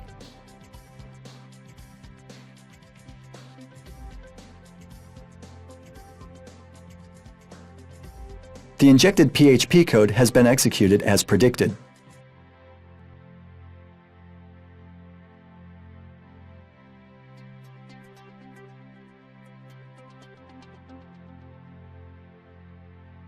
What could be done to evade the exploitation of these vulnerabilities?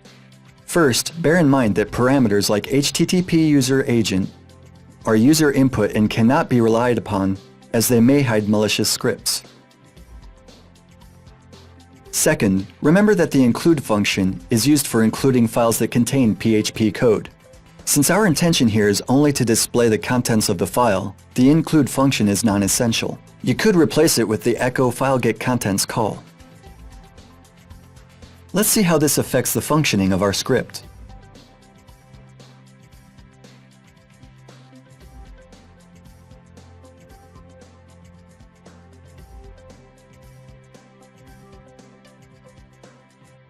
As we can see, the PHP code has been displayed but has not been executed. Is this enough to secure ourselves from an attack? Unfortunately not. If the code is displayed only, a hacker may inject an image code instead of PHP, resulting in an XSS attack.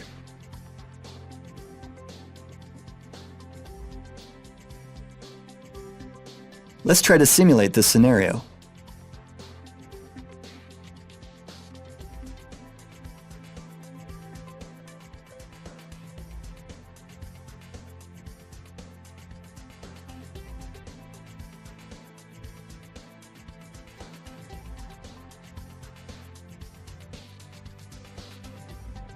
To do this, make slight changes in the request.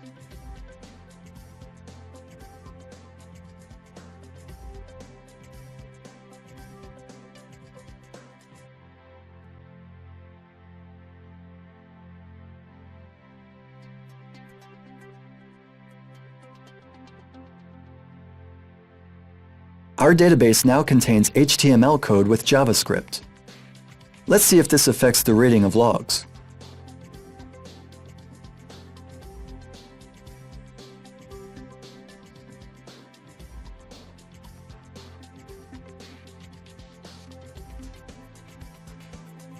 As we can see, the JavaScript code has been executed, which makes this an instance of a cross-site scripting attack.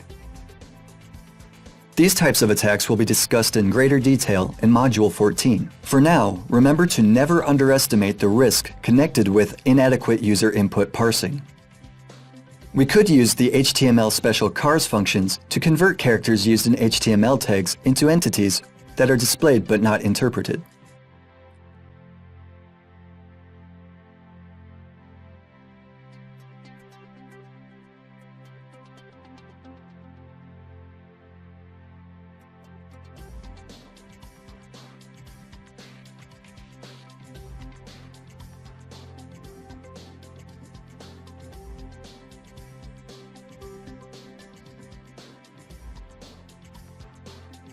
Let's see how this script will behave in this situation. Clear the added data from the database and execute another HTML request.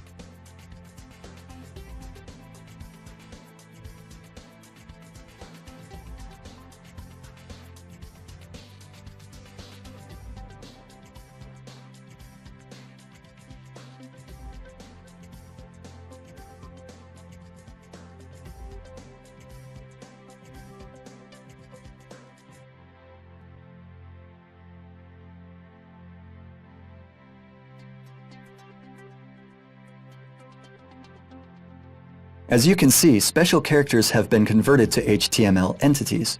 They are displayed on the page, but JavaScript code has not been executed, which means that we've managed to successfully protect ourselves against a code injection vulnerability. That's all in Module 12. Thanks for your attention, and see you in the next module, which will focus on SQL injection. See you there.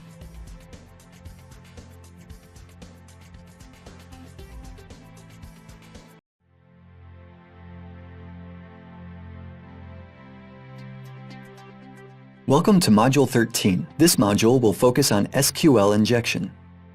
Many web applications today make use of databases to store data. If that's the case, SQL queries need to be an integral part of these applications. SQL queries are used to retrieve and pre-process specific data stored in a site database. These queries are often generated dynamically using input parameters passed through the GET and POST methods. An SQL injection vulnerability occurs when users can manipulate the final content of an executed SQL query. Take a look at a sample script designed to illustrate this. The first page we'll discuss is a simple login form which first connects to a database.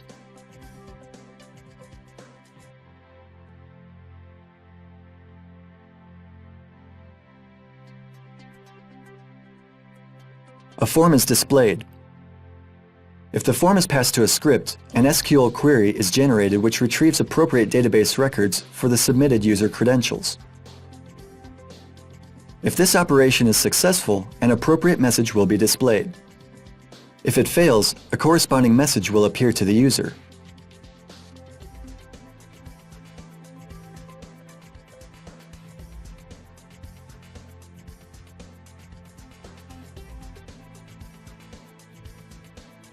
Let's see how the script works.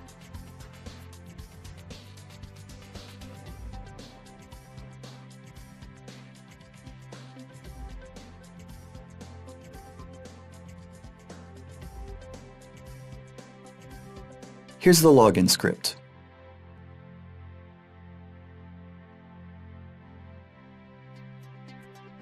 We have successfully logged in because the database contains records for the admin user holding the test password. Now enter invalid user credentials.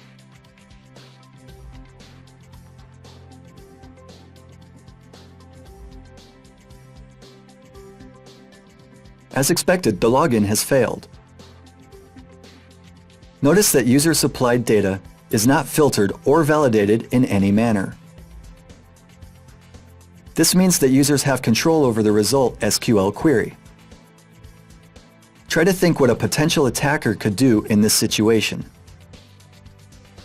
Let's see what will happen if the following data is sent.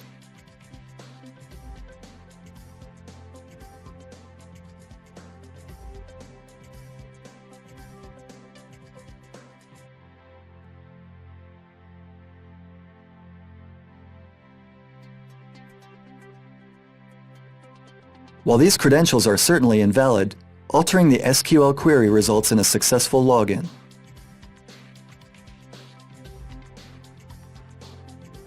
Take a look at another example.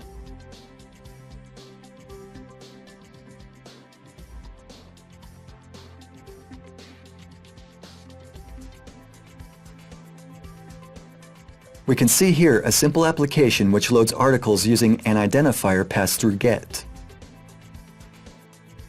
The ID1 value holds a sample article with the content, test article.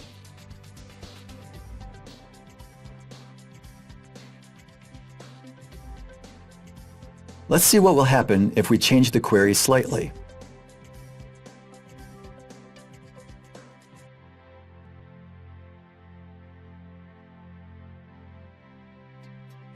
Since no content has been displayed, we might assume that the application is vulnerable to SQL injection attacks.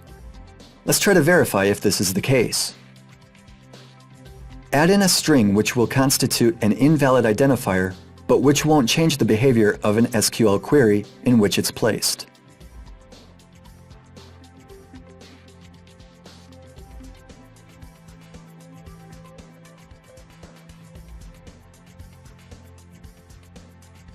As we can see, the approach has worked. This confirms our suspicion. We may freely alter the end of an SQL query. Still, we need to find out which table the query works and how many columns the table has. By using the order by keyword used to sort records, you may discover the number of columns returned by an SQL query. Order by might be used to specify the number of a column by which columns will be ordered. If the number is greater than the amount of columns returned by the query will be incorrect and won't return the requested result. If we submit 1 as the specified value, the columns will be sorted by the first column, which should always exist. Confirm this by entering the following address.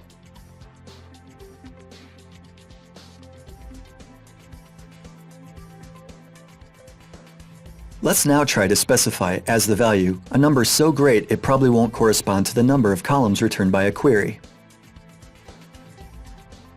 In this way, we'll make sure the query is working as predicted.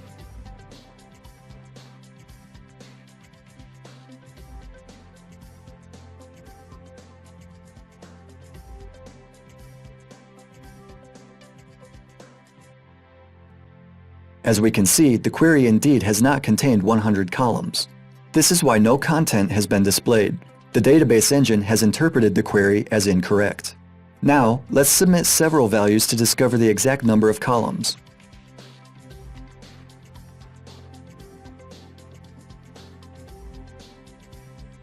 As we can see, the query fails with the parameter of 10. It does not work with 5. The operation is successful with the number 2, so we know that there are at least 2 columns, but no more than 5. Let's try with 3.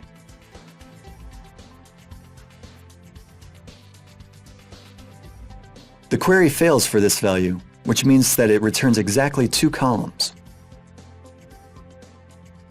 We'll use the union function, which allows you to combine result sets of select statements from both sides. Union requires the statements to have the same number of columns.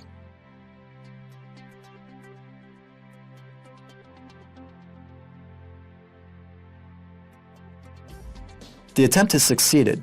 We now know that the database supports the union function.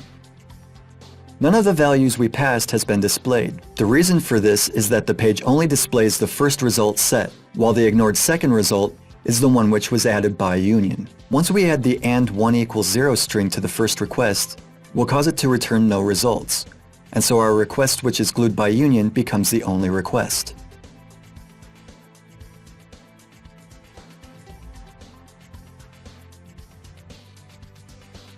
This time, one of the numbers we passed in a select statement has been displayed. The displayed number 2 means that the value of the second column is displayed on the page and may be used for passing data we'd like to retrieve from the database. Let's use several standard functions. The user function returns the name of the current database user.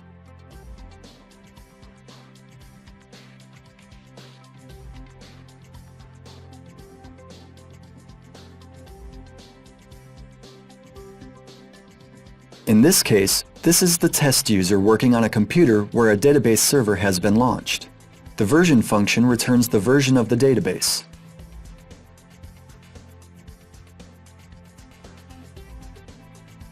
What else could be done in this situation?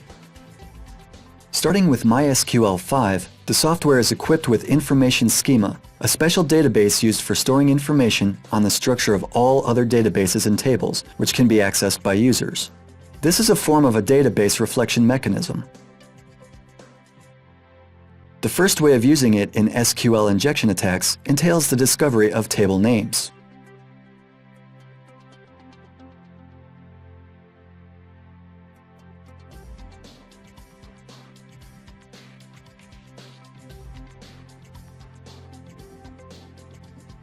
Select Table Name from Information Schema in Tables, which contains information on all tables viewable by the current user.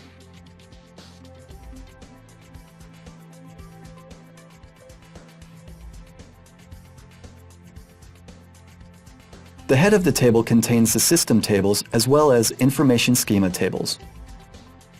To discover other tables, use the limit function, which allows you to set a result range.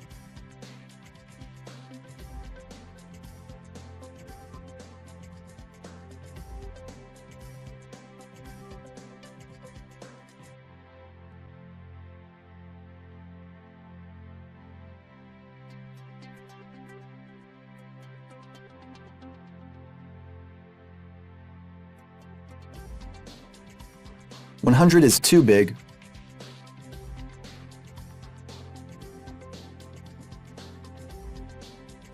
while 20 still shows the system tables.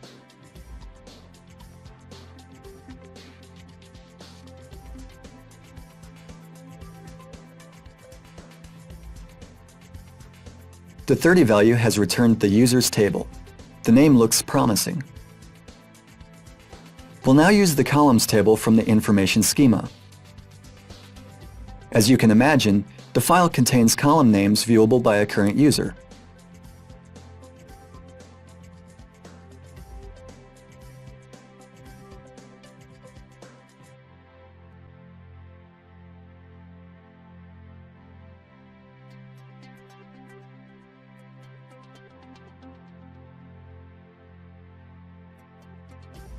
Add a condition which specifies that we're interested in user table columns.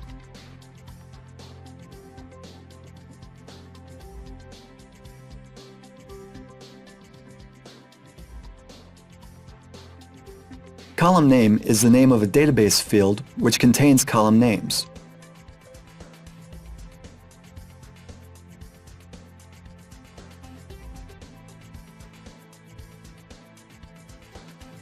As we can see, ID is the first column name.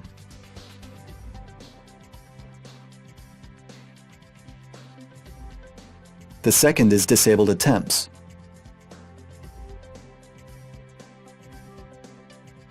The next is login, which looks interesting.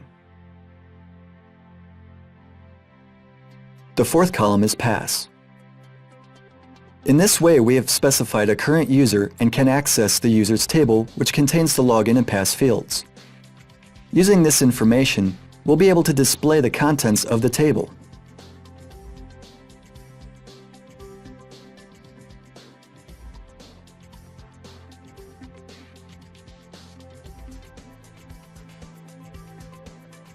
As you can see, the first record of the table defines administrator. We can also display the pass column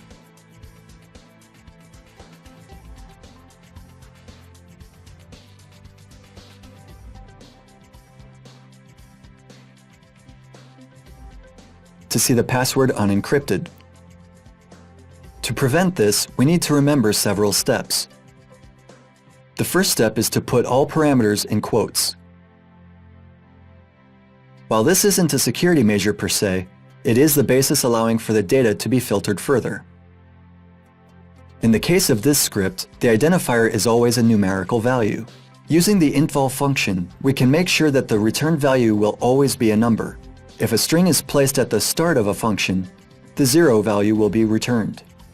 Let's see how this works in practice.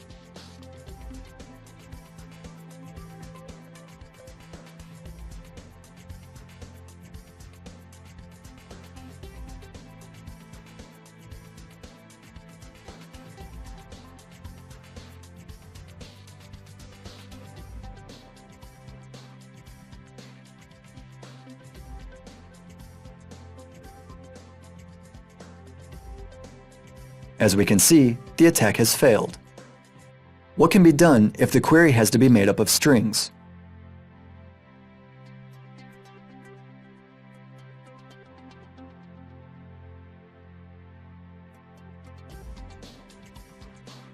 Notice that if attackers are to manipulate the content of an SQL query, they need to use quotes. You can now filter input data for quotes using the MySQL real escape, preg replace, add slashes, or HTML special cars functions. The HTML special cars function can also help you protect yourself from XSS attacks. Let's see if this works.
As you can see, this time the attack has failed as well.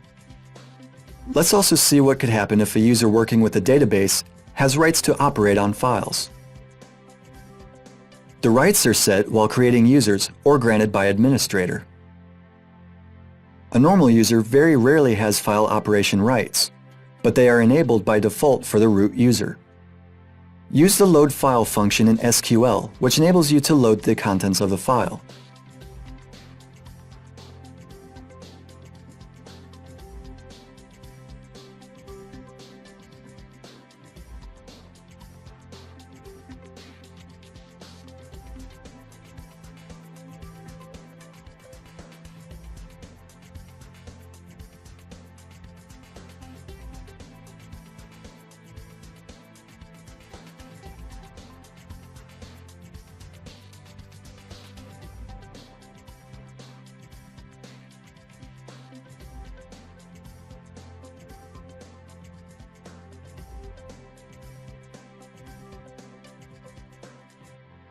As you can see, the contents of PHP-ini have been displayed.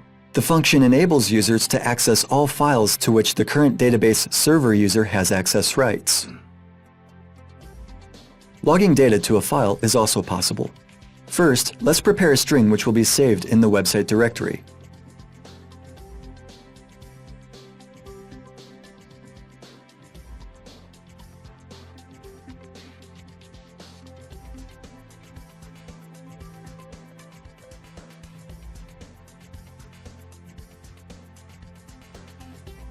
A PHP code which calls the php-info function.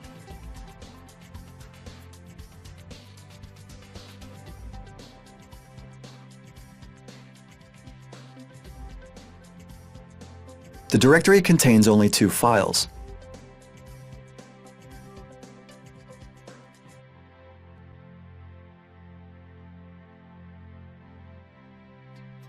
As you can see, a test PHP file has been created after sending a request. You can even run it.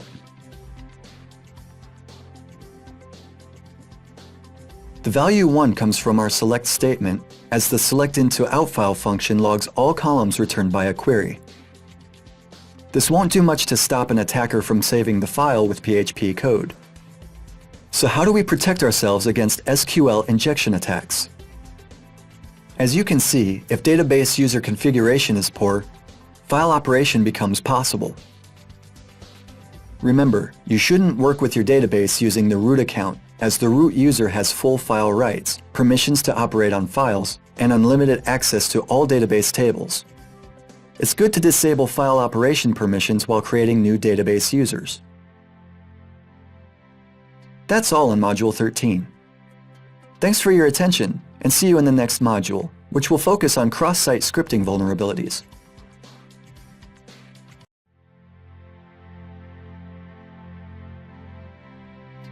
Welcome to Module 14.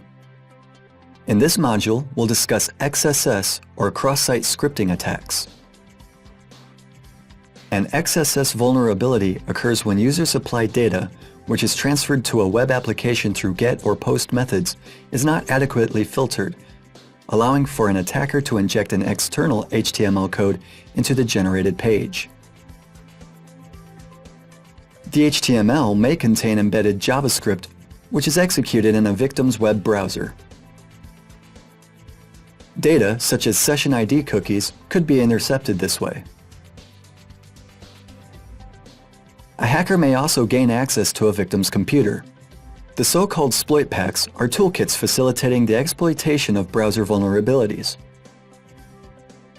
Once a potential victim opens an infected website using a vulnerable browser, the exploit pack installs malware such as Trojans or viruses on the system. XSS attacks are usually divided into two subgroups. Reflected XSS attacks take place when an exploitation string has been sent by a victim's computer through GET or POST whenever they visit a vulnerable page.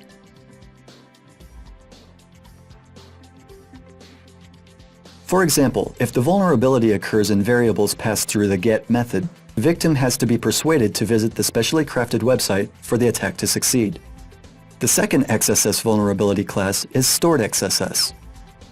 The attack occurs when an attacker is able to save malicious code to a server, for example in a database or a file, which means that a victim doesn't have to be lured to a specially crafted page and can instead be targeted while browsing a normal service, for example while reading website comments or a guest book.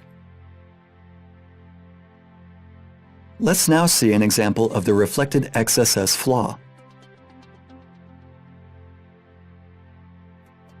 You can see here a simple script which simulates browser actions. Search engines embedded in web applications will very often redisplay the string supplied by users. The same mechanism is employed here.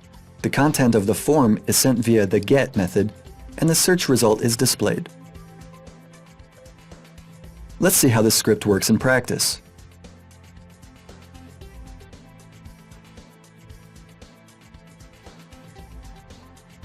As you can see, the string has been displayed. We might notice that user-provided data is not filtered, which means that an attacker has full control over the shape of HTML code, which will be reflected and may use this to inject a JavaScript.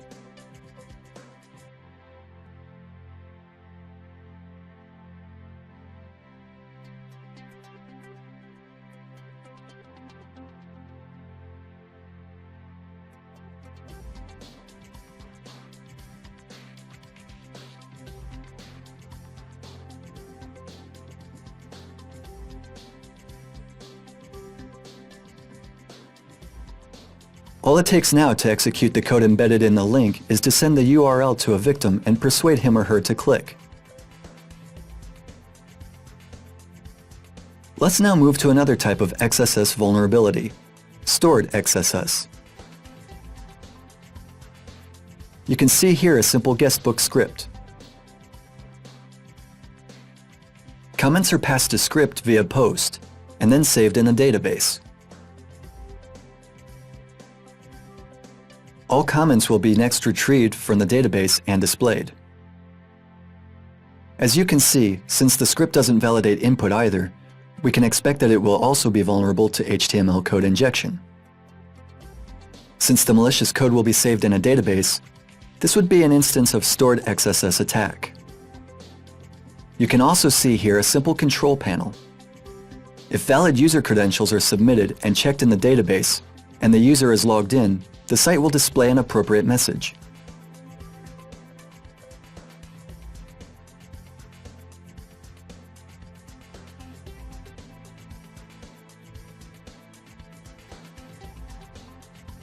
Imagine that the browser represents a guestbook administrator.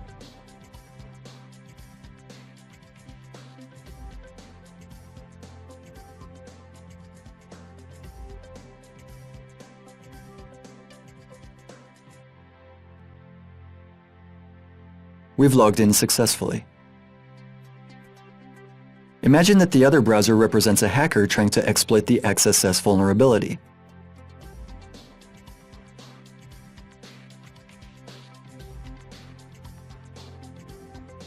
For the purposes of this presentation, we've created a script which creates a script tag and sets the address of a sniffer, which is a type of software that can capture user-supplied data passed through the GET method.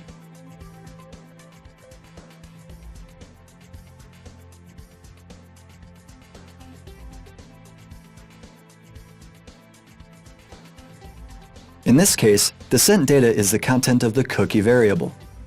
Finally, the tag is added to the DOM tree.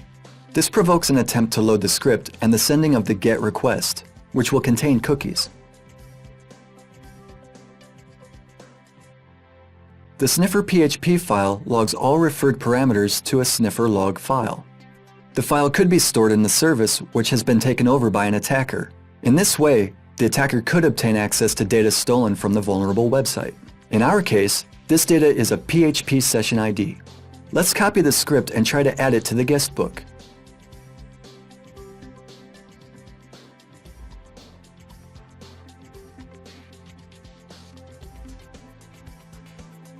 As we can see, new elements have been added to the page. The site source code now contains our script.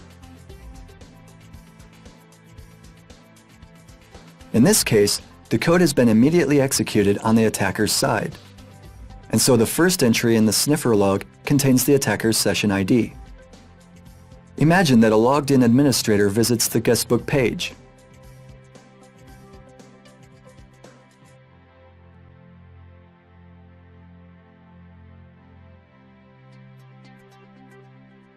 As you can probably guess, the script which sends data to the sniffer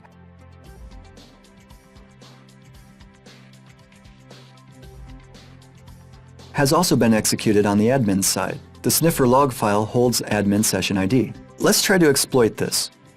Using the Live HTTP Headers add-on, modify the request sent to the guestbook by setting the stolen admin session ID.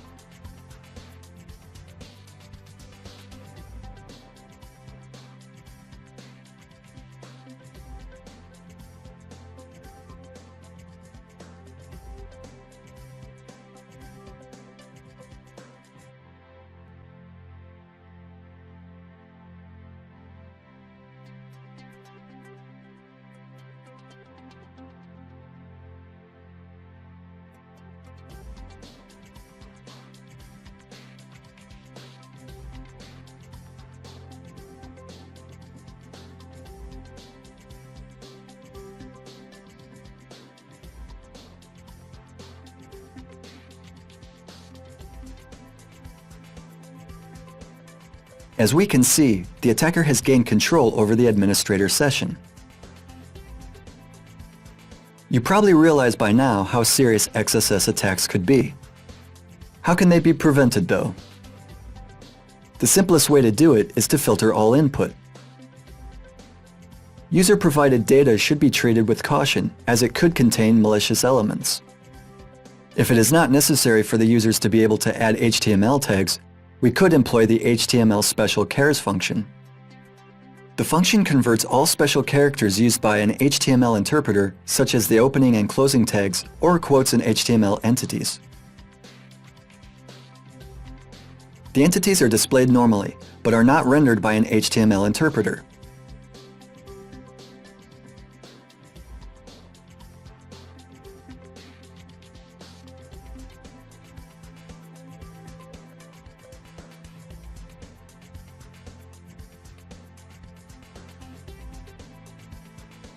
Let's see if setting this function helps. Let's try to exploit the reflected XSS vulnerability once more.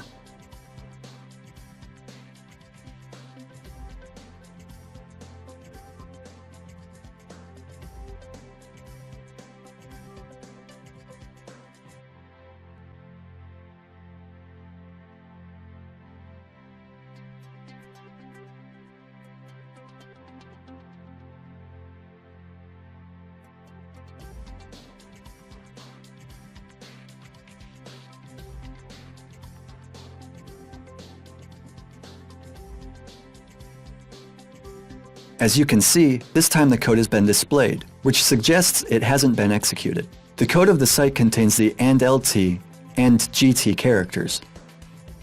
They are displayed, but not used by the HTML interpreter to identify tags. If you want to allow users to insert HTML tags in your application, using the BB code mechanisms might be a good idea. BB code encloses tags in square brackets and then translates them into individual HTML tags.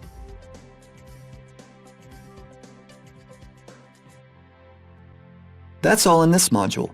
See you in the next part of the course.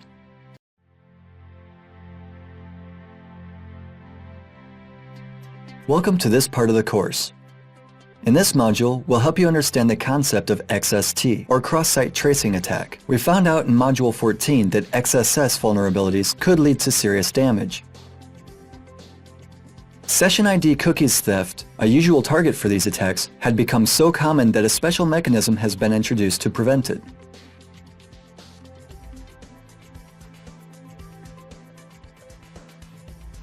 The HTTP-only parameter has been added to cookies, resulting in the sent cookie to be stored in a browser and transferred to HTTP requests, but not accessed by JavaScript.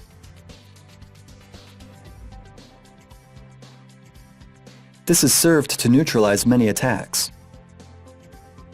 Let's now see how this mechanism works in practice.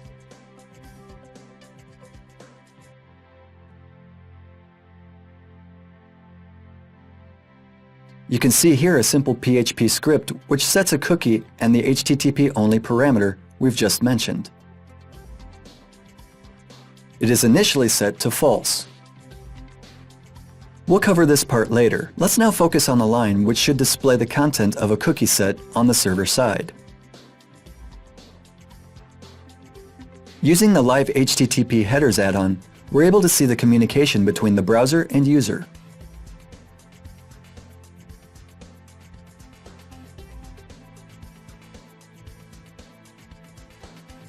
As you can see, the content of the cookie has been displayed.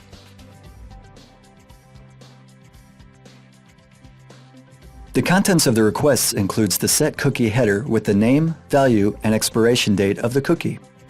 Let's change the HTTP-only parameter to true.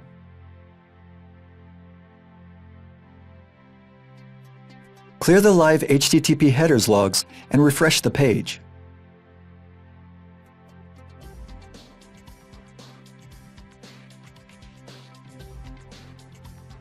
This time, the cookie has not been displayed and cannot be accessed by JavaScript.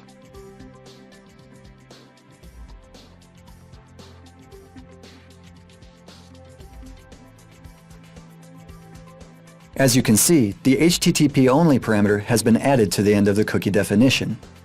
Virtually all web browsers support the HTTP-only attribute. If it is set by the server, the browsers will block JavaScript access to the cookie, which helps to minimize the fallout from XSS-type attacks.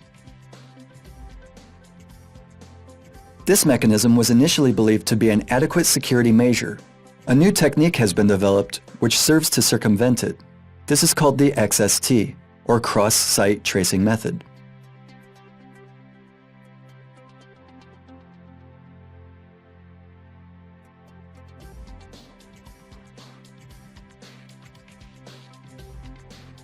As we know, HTTP protocol enables sending requests of various types. The most popular among them are GET and POST requests. The head request is also used to query a server for headers only. There are also other types of queries. For example, the trace request, which is implemented and enabled by default in most web servers. The query reflects user headers. All headers sent by a browser, including cookies, are returned as a server response. By using the XML HTTP request object, setting the request type to trace, and submitting the address of the attacked server, an attacker could read the contents of the cookies without using the document cookie variable. Instead, the attack exploits the data returned by text response, bypassing the HTTP-only mechanism. Let's see the site behavior again.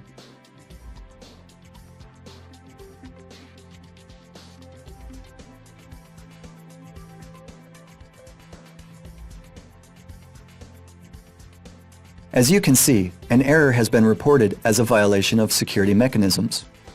Many web browsers have lately begun to block less popular and rarely used request types, which could be utilized as a means for bypassing security mechanisms.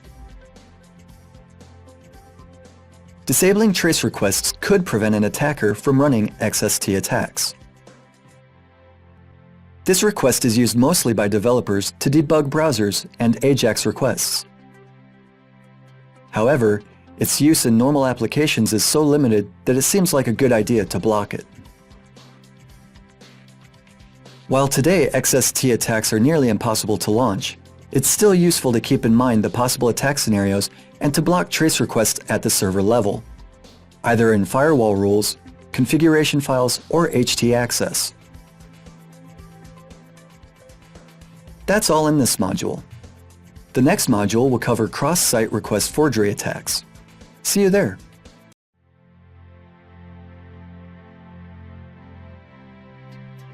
Welcome to Module 15. In this module, we'll talk about cross-site request forgery, or CSRF or XSRF attacks. A cross-site request forgery attack occurs when a user who is authenticated on a web application is tricked into unintentionally executing an action in the service. A good example of this is persuading an administrator to click a URL which deletes an account of another user. The administrator is, of course, unaware of this. How can victims execute actions without realizing it? This is what could happen if a specially crafted link is clicked and executed through an exploitation of the XSS flaw we've discussed earlier. Let's now take a look at a sample site code which illustrates this scenario. Assume as a starting point the guest book we've talked about in the module on XSS attacks. This unprotected version of the application allows users to submit any HTML code.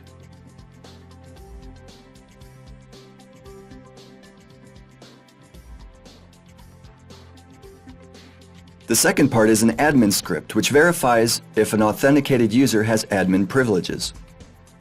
If this is the case, the script enables him or her to add a user holding the login and password indicated with parameters sent through the GET method.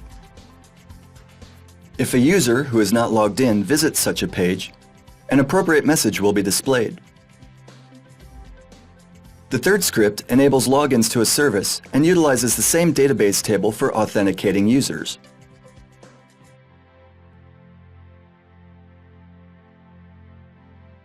If the submitted data is valid, an admin session will be activated.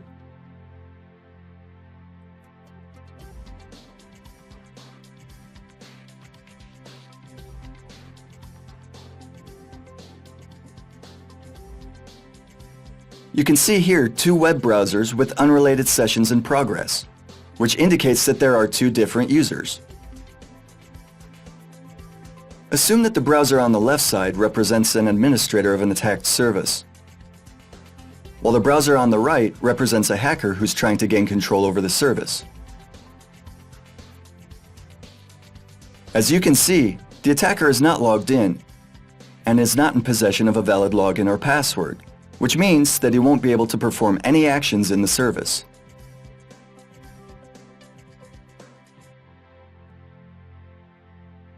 On the left is our admin.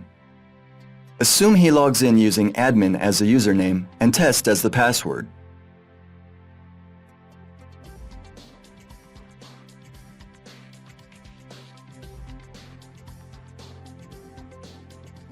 As you can see, the admin has logged in successfully.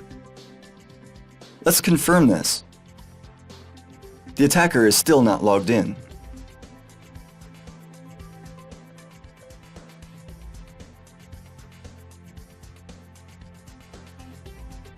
Let's now see what a cross-site request forgery attack looks like.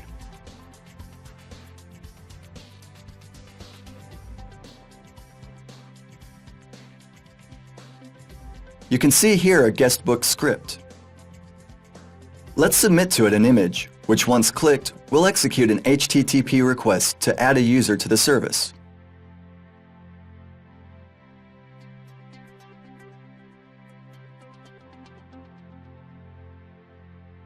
Let's take a look at the script. We need to pass the action variable with an add_user value.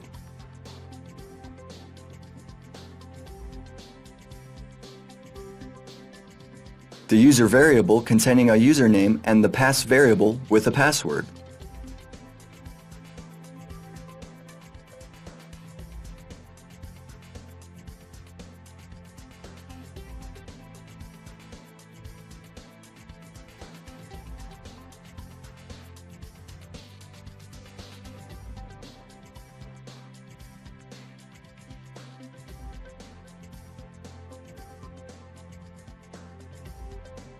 As you can see, an image has been included which hides a link to the admin service in its source. Now, confirm that the attacker is still not logged in and that the account has not been created.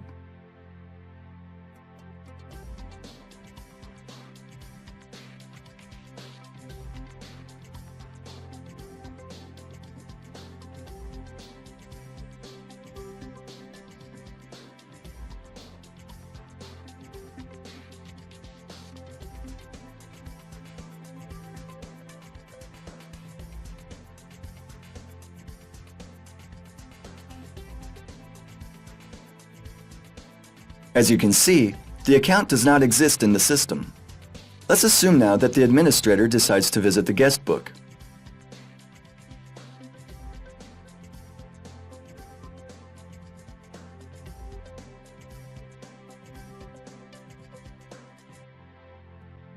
The image has not been displayed because its URL refers to a site that is not an image.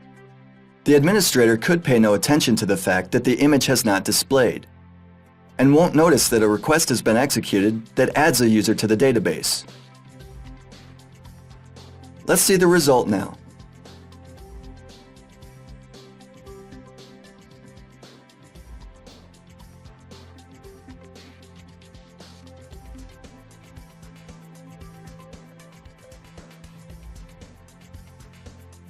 A new account has been created for the attacker and he is logged into the service. Try to think of ways in which we could prevent exposing ourselves to these attacks.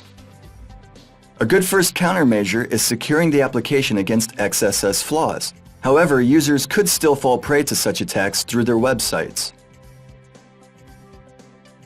To secure an application from performing significant actions in the background in a potential CSRF attack, you can require re-authentication or introduce additionally generated tokens.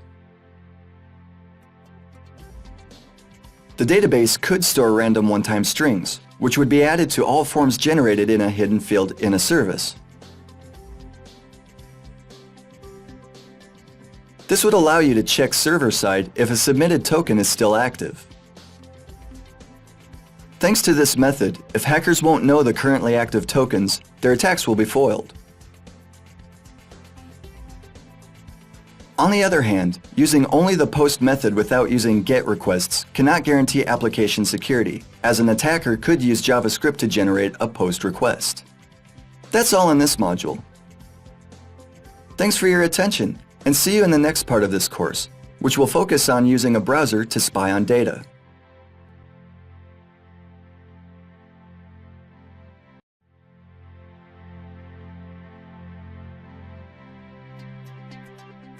Welcome to Module 16. This module focuses on the spying of web application traffic.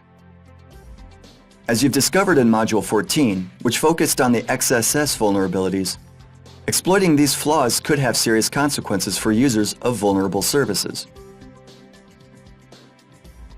User data, such as session IDs, could be stolen and malware could be installed on a victim's computer. As you know, it's feasible to execute any JavaScript browser-side. There are also other means of exploiting these holes. Using several simple tricks, an attack is able to write a script which will monitor all operations executed by a web application user, and which will be active as long as a given browser window is kept open.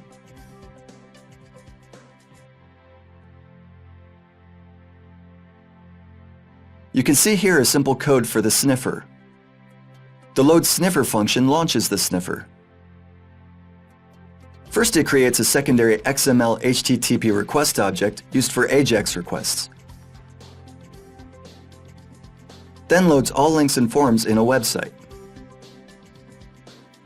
Let's see the sources for these functions.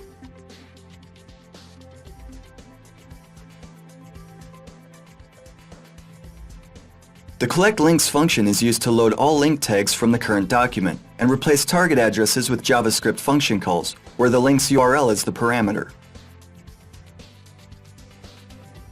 In the collect forms function, a form's target address is replaced by a function call which assumes the number of the form of the parameter. Let's now take a look at the load URL function.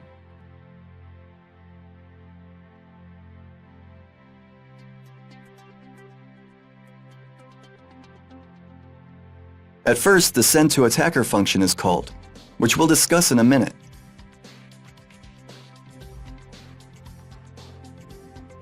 Its source is set to the URL which a user attempted to click, and parameters are set to have the frame fill an entire page.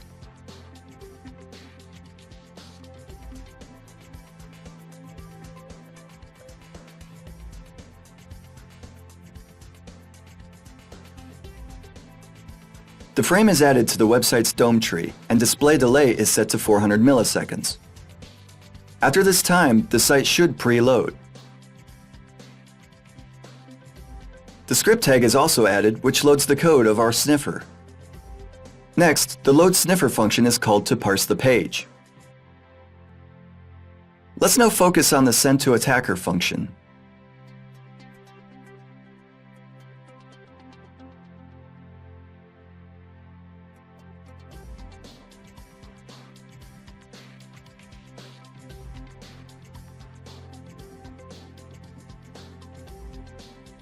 We can see that a referral address is being prepared, which will pass captured data, such as website URL or form content, to our sniffer through the GET parameter.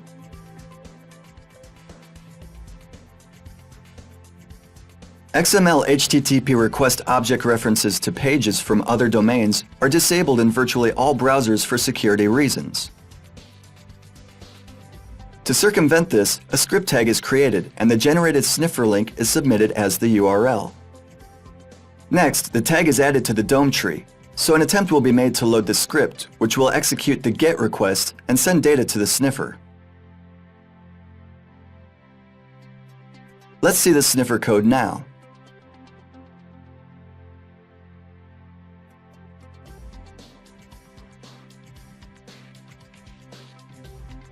As you can see, all past parameters are logged in the sniffer log file.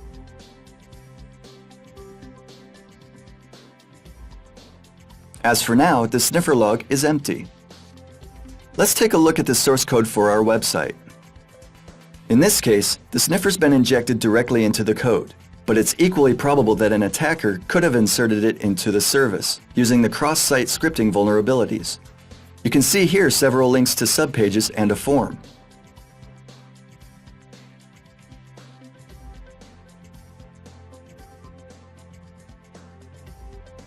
The sniffer code is not executed on the subpages. Let's see now how the site works in practice.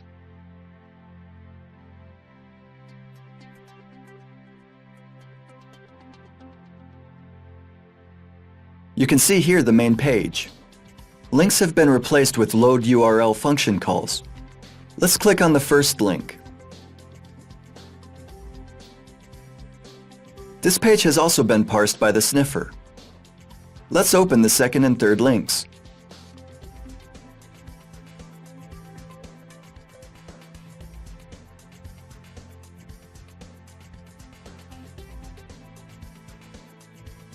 Now go back to the main page,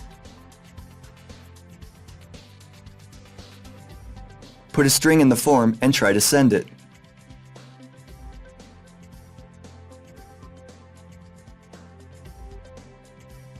Let's see the contents of the sniffer log file. As you can see, all calls have been captured, including the values sent through the form.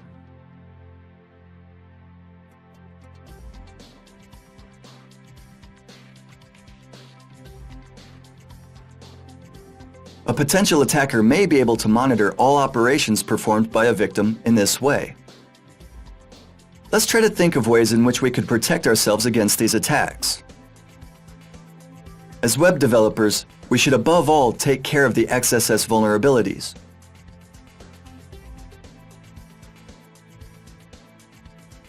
We should also make use of a frame killer. If our page is open in an iframe, the code will redirect an entire browser window to the frame's URL, causing the page to reload outside the frame.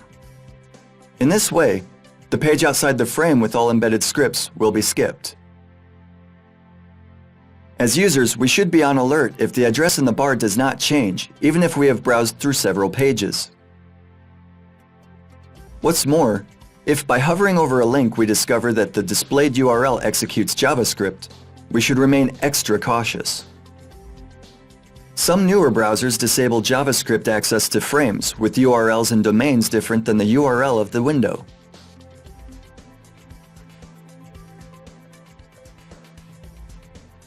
That's all in this module. Thanks for your attention and see you in the next module where we will focus on session hijacking.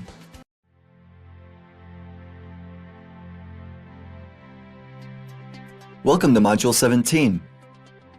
In this module, we'll help you understand session hijacking, which is a type of attack that consists of an interception of a session. Session hijacking attacks allow an attacker to gain unauthorized access to services by taking over the active session of an authorized user. How can this be carried out? As you know, HTTP protocol is stateless. To maintain user state, cookies have to be introduced.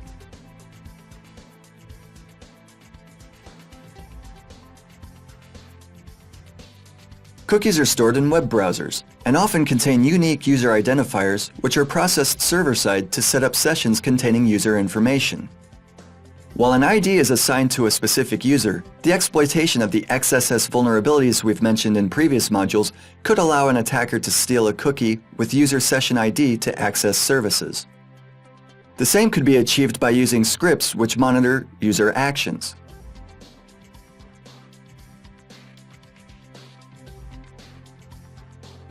Let's see how this works in practice. Take a look at this very simple script. If you visit the admin login PHP URL, the admin variable is set for the current session, which means that the user will have administrator rights. The test.php file is also available. The file utilizes the PHP session mechanism, and if the admin variable is set, the message hacked will be displayed. The vulnerabilities have been successfully exploited. If this is not set, the message not hacked will be displayed. Imagine that a normal user is being authorized in a service. During this process, a unique session ID cookie is generated and session information is saved server-side. Let's use the live HTTP headers add-on to see communications between the user and server.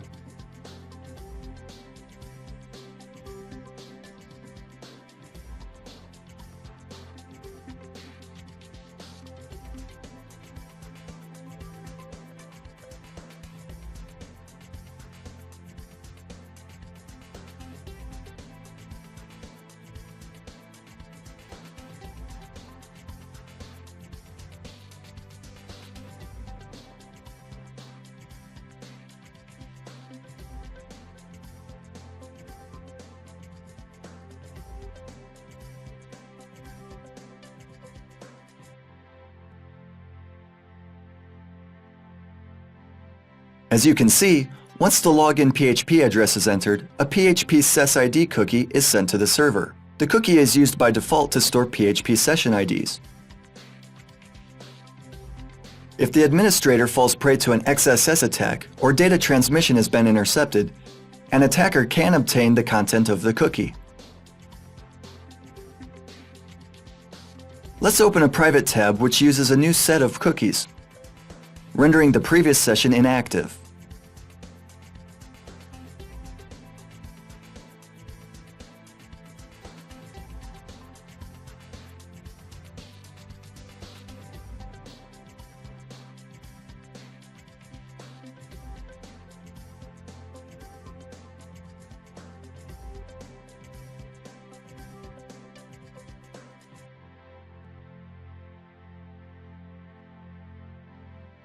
Visiting the test PHP URL doesn't give us access to the control panel this time. Let's use the live HTTP headers add-on again.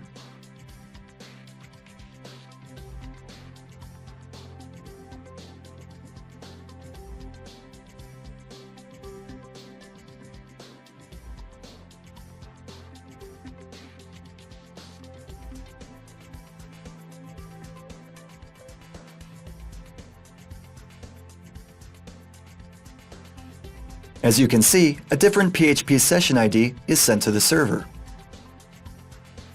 The add-on's replay function allows you to freely modify the sent request. We'll set the admin session ID using the cookie we've previously acquired. Next, we send the request to the server using the replay function. As you can see, the access has been granted. How can we protect ourselves against these attacks? The first prevention method is securing the application against XSS vulnerabilities, as these types of flaws might be used to leak session ID cookies used in our service. Using the encrypted HTTPS protocol will guarantee that intercepting cookies won't be feasible outside of the user's computers. You can also add the HTTP-only parameter to cookies, which should disable JavaScript access to cookies. A frequent regeneration of session IDs is also a good idea, especially after a successful login. Another prevention method is checking the IP address related to the session. The address should not be changing while the session is in progress. If it is, this could point to a potential session hijacking event. Many ready-made scripts implement their own session mechanism which checks the IP address used in a session. That's all in Module 17. Thanks for your attention, and see you in the next module, which will talk about session fixation attacks.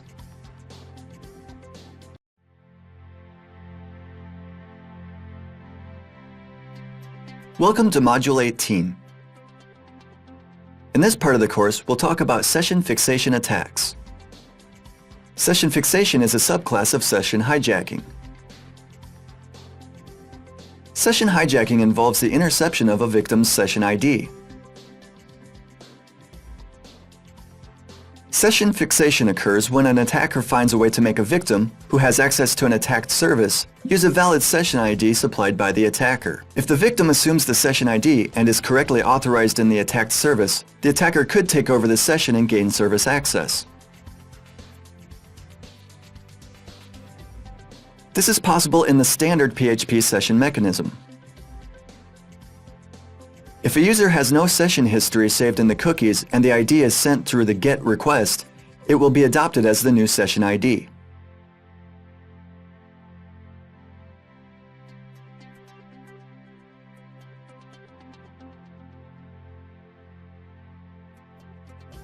Let's see a sample script which illustrates this scenario.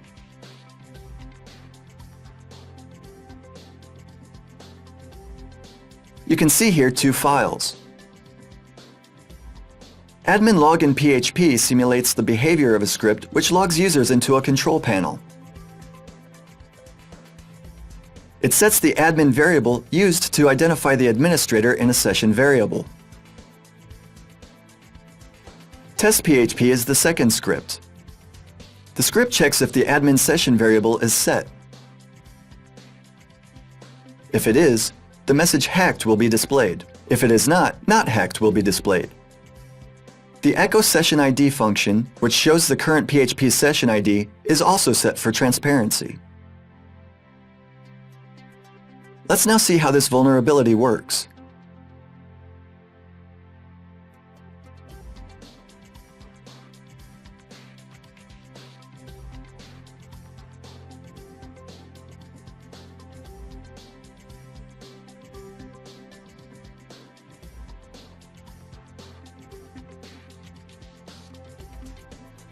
As you can see, a potential hacker wouldn't be able to access the service.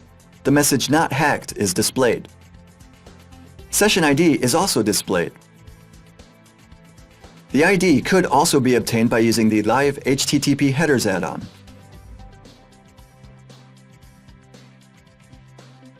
As you can see, the same session ID has been set in the PHP sesID cookie. Let's use it now. Assume that a cracker has lured an administrator into clicking on a crafted link. The link looks like this.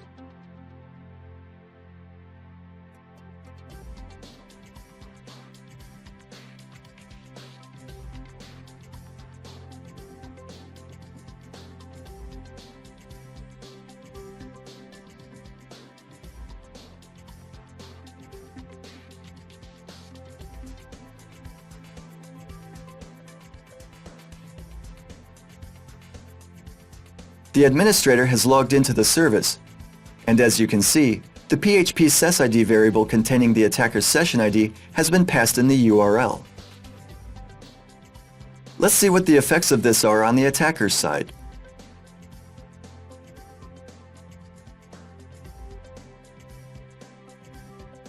As you can see, the attacker has gained service access. How can we protect ourselves against these attacks? Preventing session fixation uses similar methods to those recommended for session hijacking. Above all, it is crucial to recheck a user's IP address and other user-unique data. The frequent regeneration of session IDs, or at least the regeneration of session IDs after successful login, is also helpful. By doing this, we make sure that once a new ID has been generated, the ID known by the attacker will become invalid.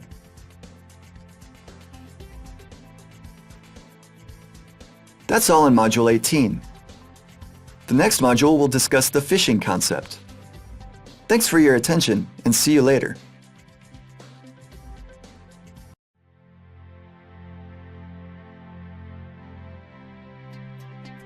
Welcome to Module 19, which will examine phishing. Phishing attacks target users and user groups rather than specific applications or servers.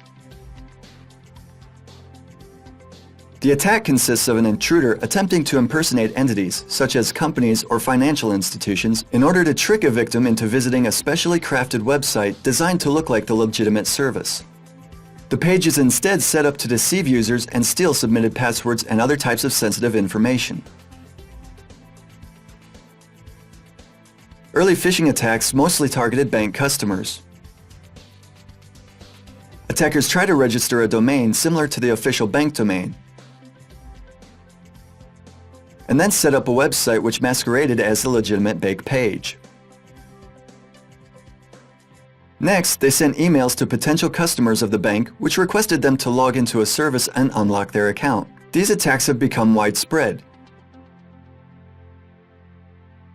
You can probably find a number of phishing emails in your mailbox.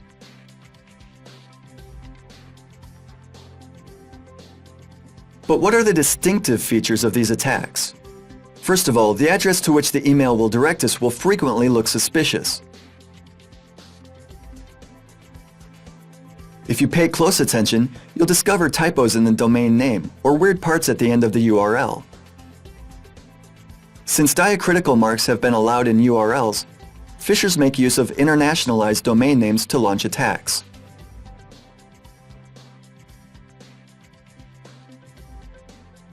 Another key aspect is the look and feel of the service. The layout might differ slightly from the layout of the legitimate bank website.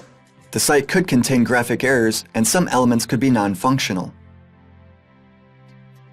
Early phishing attacks were constructed with painstaking precision, so the forged websites were nearly undistinguishable from legitimate services. Today, phishing emails are sent in bulk, and websites are created semi-automatically, which means that the forged websites will rarely look legitimate enough to deceive us. What's more, these attacks are launched internationally by groups of criminals who frequently don't speak the native tongue of the attacked institution's customers.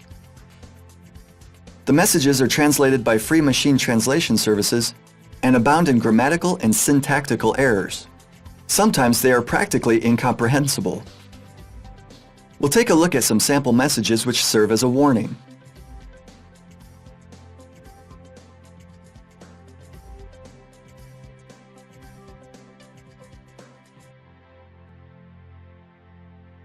You can see here an attack which targets users of a popular auction service.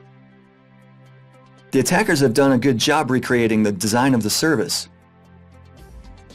The address is www.allegro.home.ro. The home.ro top-level domain should alert us.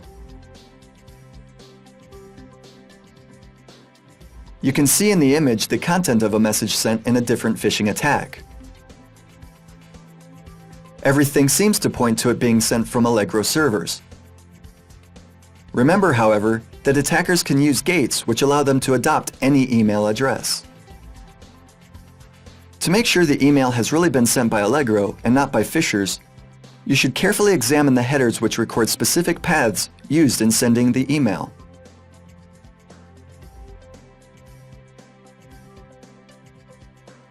Also, as you can see, the message contains serious linguistic errors, which again should alert us.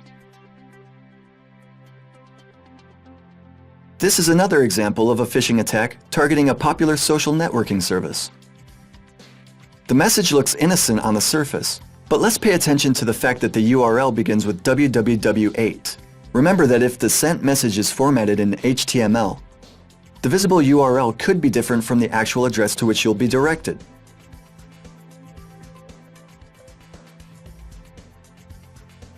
You can see here a message sent to customers of a bank. How can we protect ourselves against these attacks? First of all, you should be careful with submitting sensitive data such as passwords, identifiers, or credit card numbers. Remember that very few companies request such information to unlock an account. This is especially true in the case of banks. You can unlock your account by calling a consultant or contacting a local branch of the bank. Another key point is never trusting the links contained in incoming mail. Even if a link seems trustworthy, it's better to manually provide a known URL rather than click on the link provided in the message. By doing so, you'll be sure that the website you visit is the legitimate service. Then you can make sure whether the information passed in the message, that an account has been locked, was true. If there really are any problems, use the official service and its functionalities to be sure that you don't give up crucial information to attackers.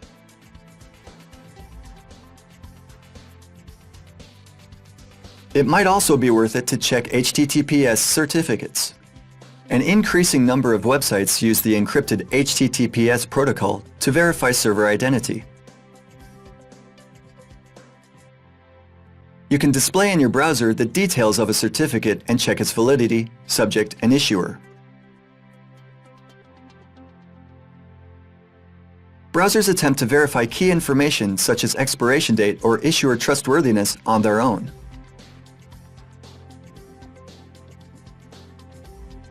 You can, however, check by yourself whether a certificate has been issued for the service you're trying to log into. If you suspect phishing, it's good to contact the service administrator and share your suspicions by sending them an original email. This could help in verifying the information contained in the email and protecting other customers.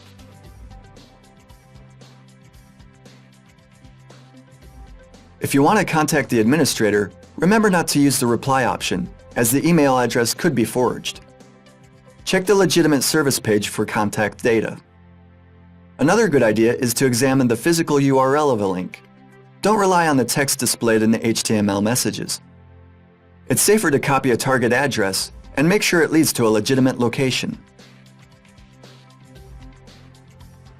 If the URL seems suspicious, don't visit it. That's all in Module 19. Thanks for your attention and see you in Module 20, which will discuss automated security testing.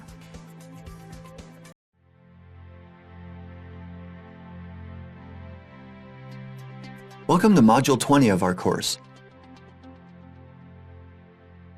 This module will focus on automated web application security testing. The three approaches used in the automated software security testing are white box, gray box, and black box testing. White box testing is a technique which necessitates the full knowledge of an application's code and can utilize static code analysis tools. By contrast, black box testers are unaware of the source code and treat the application like a literal black box. where the user parameters are the input and the generated page is the analyzed output.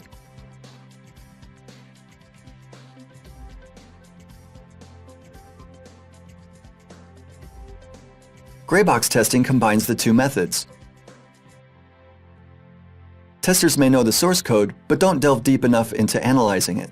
The testers could also be unaware of the code but have other information on internal functioning of the application. If that's the case, a gray box tester could come up with better attack scenarios while utilizing the tools and techniques of black box testing. This module will talk about black and white box testing. Since gray box testing is a subclass of sorts of black box testing and is not directly supported by specific tools, it won't be covered here. You can see here the Hijacking Advanced SQL Injection Tool application, which can be used for black box testing. It serves to detect and exploit SQL injection vulnerabilities. Let's enter as the target the URL of an example we talked about in the module on SQL injection attacks.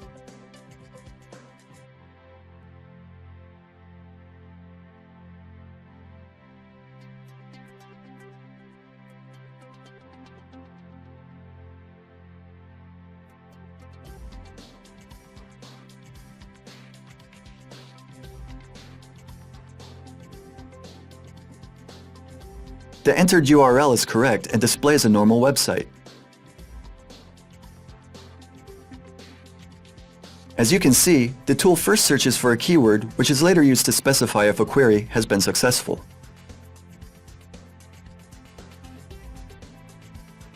Next, it identifies the SQL injection attack as an attack on the unprotected numerical variable. The tool has detected that the server uses MySQL 5 database or newer versions. The number of columns used by the query has also been found, as well as the column which will be displayed on the website.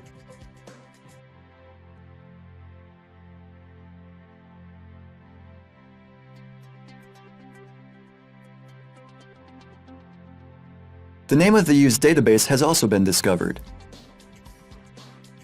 Now we're completely sure that the tested page is vulnerable to SQL injection attacks. Let's use other features of this tool to retrieve additional information on the database.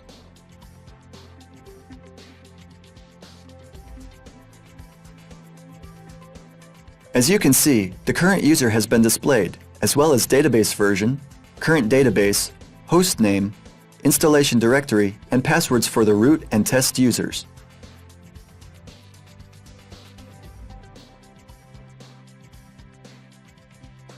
The passwords are hashed, but a potential attacker could take a shot at cracking them.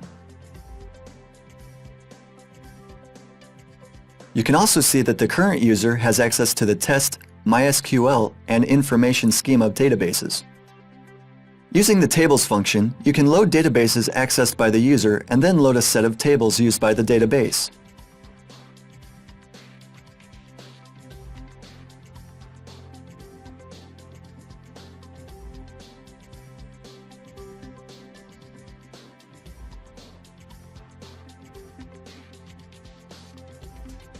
You can also load table columns and the data stored in the tables.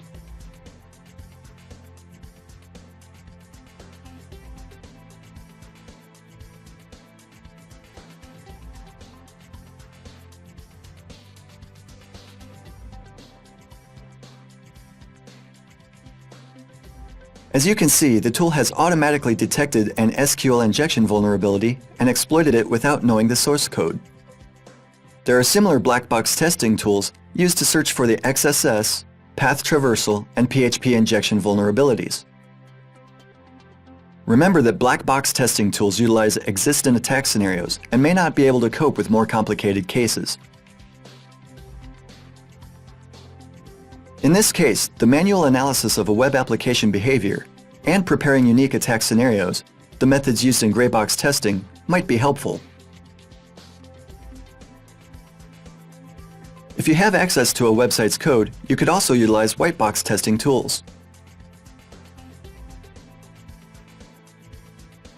You can see here the RIPS framework, a PHP scanner used for testing applications written in PHP.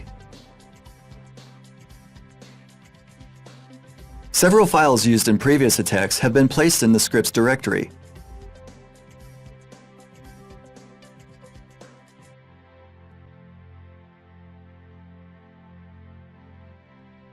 Each containing a different type of vulnerability, such as the SQL injection, XSS, and PHP injection vulnerabilities. Let's now check the results of analyzing the code in this framework.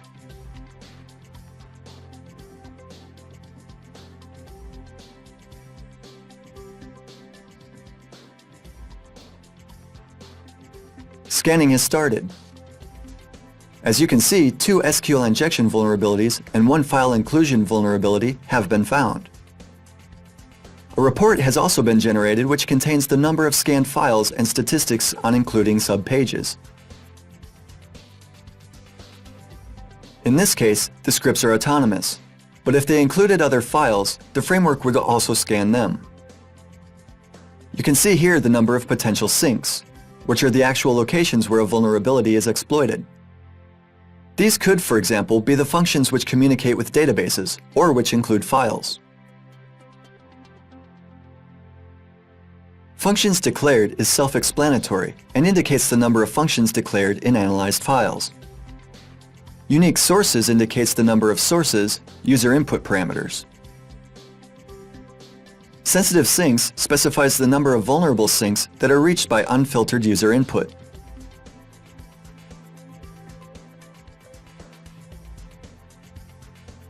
The SQL injection vulnerability is the first detected hole.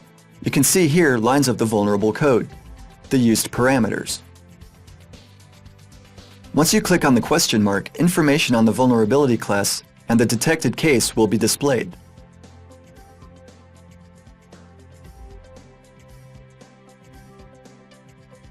The source here is the get variable, which contains the parameters.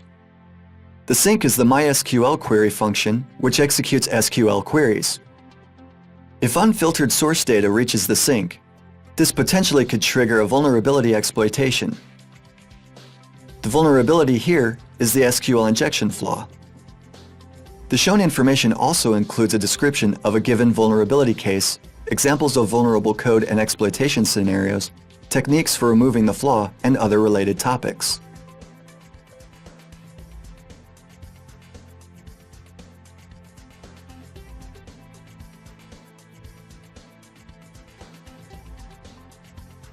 As you can see, this tool could be helpful in the quick and efficient detection of potential code vulnerabilities. Naturally, the framework could also return so-called false positives, or script lines which are not actually vulnerable in their specific usage. This could happen because a detailed analysis of each case might not be feasible, or because the analysis depends on too many external factors or is simply too complicated. Nonetheless, all information on potentially dangerous locations is valuable. You can view here a report on the second occurrence of an SQL injection vulnerability in the guestbook PHP file along with the similar information.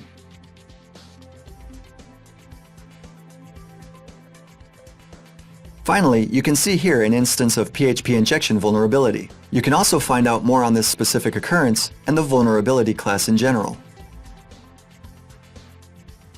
To scan the application for XSS vulnerabilities, switch the framework to a different mode.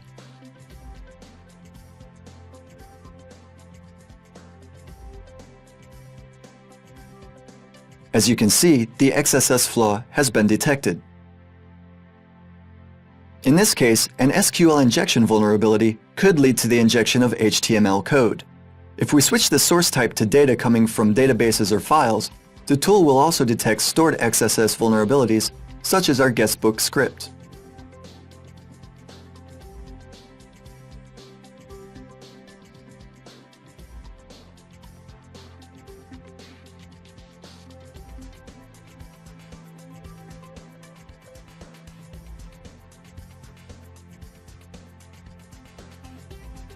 As you can see, the tools used for black box testing and white box testing might be really helpful. Remember though, that auditing security needs the experience and brainpower of actual humans, so don't fully rely on software. Rather, use it as additional and valuable help.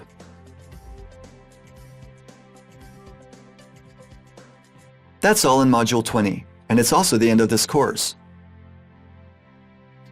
I hope that the resources and advice we've given you have proved useful and very interesting. Thanks for your attention.